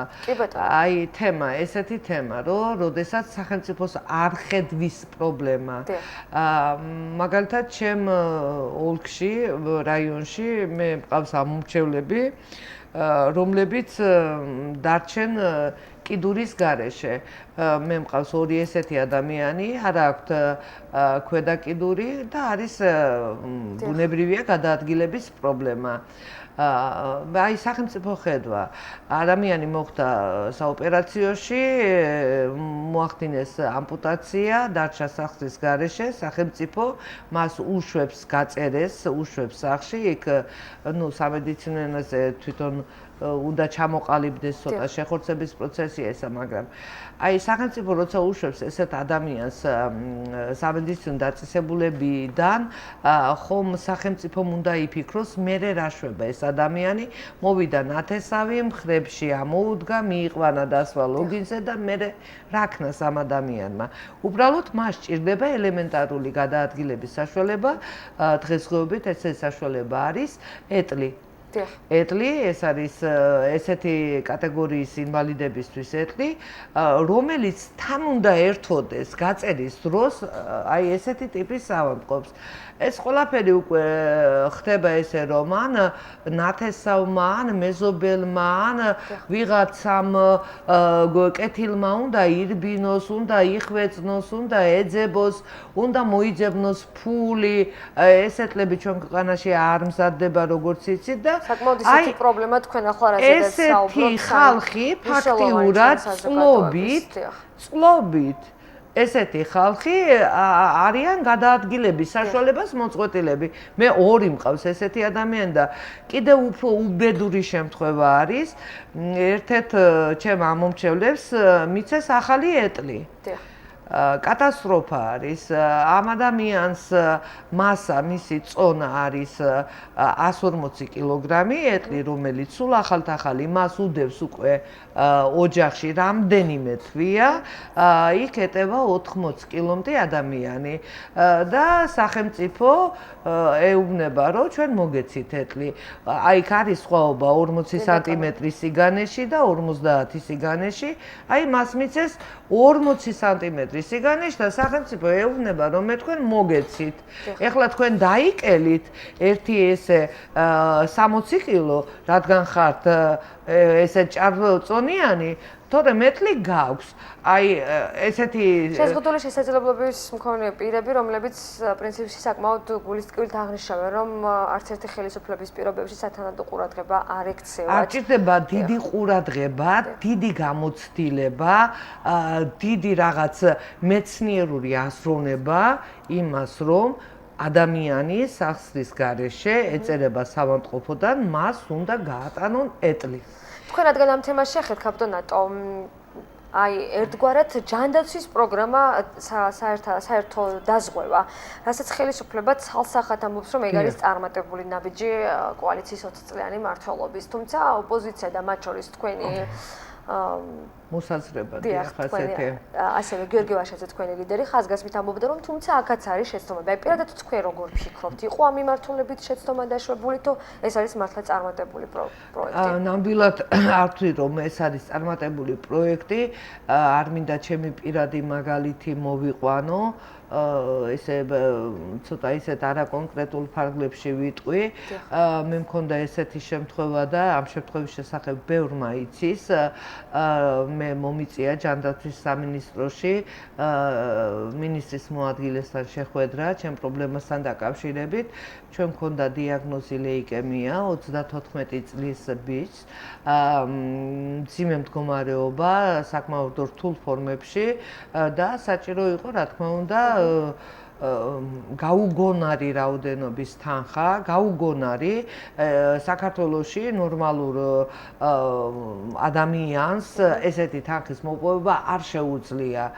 ამ ადამიანის მშობლებმა რესურსი ფაქტიურად არც არსებობდა ფინანსური და ყველა ფინანსური რესურსი გამოიყენეს და მე მითხრეს ესე ჩვენ დაგიფინანსებთ გიფინანსებთ 70% სახელმწიფო და 30% უნდა მოიპოვოთ თქვენ. რამდენია ეს 30%? ეგ არის საქმე. თუ კი 30% ყოველ დღეში შეადგენს 3500, 4000 ლარს ყოველ 10 დღეში და წლობით გრძელდება ესეთი პაციენტების კურნალობა, ჩვენ კურნალობდით მედიკამენტების სიძვირეს, დიახ. 10-11 თვე ჩვენ ვიკეთებდით ქიმიებს, სხვადასხვა სახის კურნალობებს. ნუ შეუძლებელი აბსოლუტურად შეუძლებელი თანხები არის და ესე ჯანდაცვის პოზიცია არის ამ პროგრამის პოზიცია იყო ესეთი ყოველ შემთხვევაში თუ კი არის 16 წლამდე ჩვენ შეგვიძლია მოგცეთ პროგრამა ჩვენ არ გაგვიმართლა და ვიყავით 34 წლის ესე იგი მე იქაც აღვნიშნე რომ მე ახლა გავალ აი სამინისტროდან და რადგან 16 წლის არ არის ხომ არ უნდა მოკლათ და სად წავიდე მე ხო ჩვენ მეტი არაფერი შეგვიძლია 70%-ს გიფინანსებთ და 30% უნდა მოიპოვო ის 30% არის შეუძლებელი და სხვათა შორის მინდოდა მეთქვა აი გოდოგნის ნაგავსაყრელთან დაკავშირებით აი იქ არის ტერიტორიები საკმაოდ კარგი გამწვანებული ტერიტორიები და ამიერკავკასიაში საერთოდ არ არსებობს ჩვენს ქვეყანაში და ეგრეთვე ამიერკავკასიაში არ არსებობს ესეთი ცენტრი, ლეიკემიის ცენტრი და რატომ არ შეგვიძლია მაგალითად ის ტერიტორია არა ნაგავსაყრელისთვის გამოყოთ, არამედ გამოყოთ ესეთი ცენტრის გასაკეთებლად, რომელსაც ავტომატურად მოყვება მთელი ამიერკავკასია ჩვენთან ჩამოვა, შეგვიძლია მოვიწვიოთ სპეციალისტები. ეს პროგრამა საერთოდ არის მსოფლიოში ყველა ონკოგემატოლოგი აი ერთი პროგრამით ხელმძღვანელობს, ჩვენ გვჭირდებოდა უბრალოდ აპარატურა, სპეციალისტები, იქ გაჩნდებოდა ინფრასტრუქტურა, იქ შეიქმნებოდა მინი სასტუმროები, იქ გაკეთებოდა გზები და ეს მაღალტექნოლოგიური ნაგავსაყრელი, რომელიც დაანონსა ბატონმა მინისტრმა ნოდარ ჯავახიშვილთან მქონდა მე პირადად ურთიერთობა. რომელსაც პრინციპში ამბობს მოსახლეობა, რომ არის საფრთხის შემცველიც და აი ამასთან დაკავშირებით არის. რა თქმა უნდა, საფრთხის შემცველია, მე მამკითხა რომ თქვენ ვიმზადებით. ხარი მე ვცხოვრობ აქ, მე ნამდვილად იქ ვცხოვრობ საღორიაზე და არ მინდა ყოველდღიურად ვისუნთქო ნაგავსაყრელი საერთოდ და მეუნება მინისტრი რომ ეს იქნება მაღალტექნოლოგიური. აი მე არ მინდა ვცხოვრობდე ევროპული დონის მაღალტექნოლოგიურ ნაგავსაყრელს. მაქვს ამის უფლება? არ მინდა იქ, სადაც ჩემი წინამპრების დატოვებული ოჯახი არის და იქ იმდენი ხალხი წყაროები, ესა ის თიხით მოსახლეობის უმეტესობაც არის წინააღმდეგი. არ ამგონია ეგ სიტყვა რომ უმეტესობა იყოს მართებული მოსახლეობის 100% არის წინააღმდეგი და ზოგადად არ შემხედრი ადამიანი, ვისაც ეთქვა რომ აი კარგი იქნება, მე ვნახავ იქ სამუშაო ადგილს, იმიტომ რომ იყო აპელირება იმისი, რომ 100-მდე ადამიანი შეიძლებოდა დასაქმებულიყო იმ ნაგავ საყრელზე. მე ვამბობ საპირისპიროს, ჩვენ შეგვიძლია, აი თუ შევქმნით იქ აი ესეთი ტიპის ცენტრს, იქ მინისასტუმროები იქნება, იქ გაშენდება ძლიერი ინფრასტრუქტურა, აუცილებლად მოყვება ამას და რაც შეიძლება. ანუ დასაქმების პრობლემა მოიხსნება იმ ადგილზე ამას. დასაქმების პრობლემა მოიხსნება რეგიონისთვის, არა მარტო იმ გოდოგნისთვის, არა მარტო იმერეთის პრობლემა, ამუშავდება აეროპორტი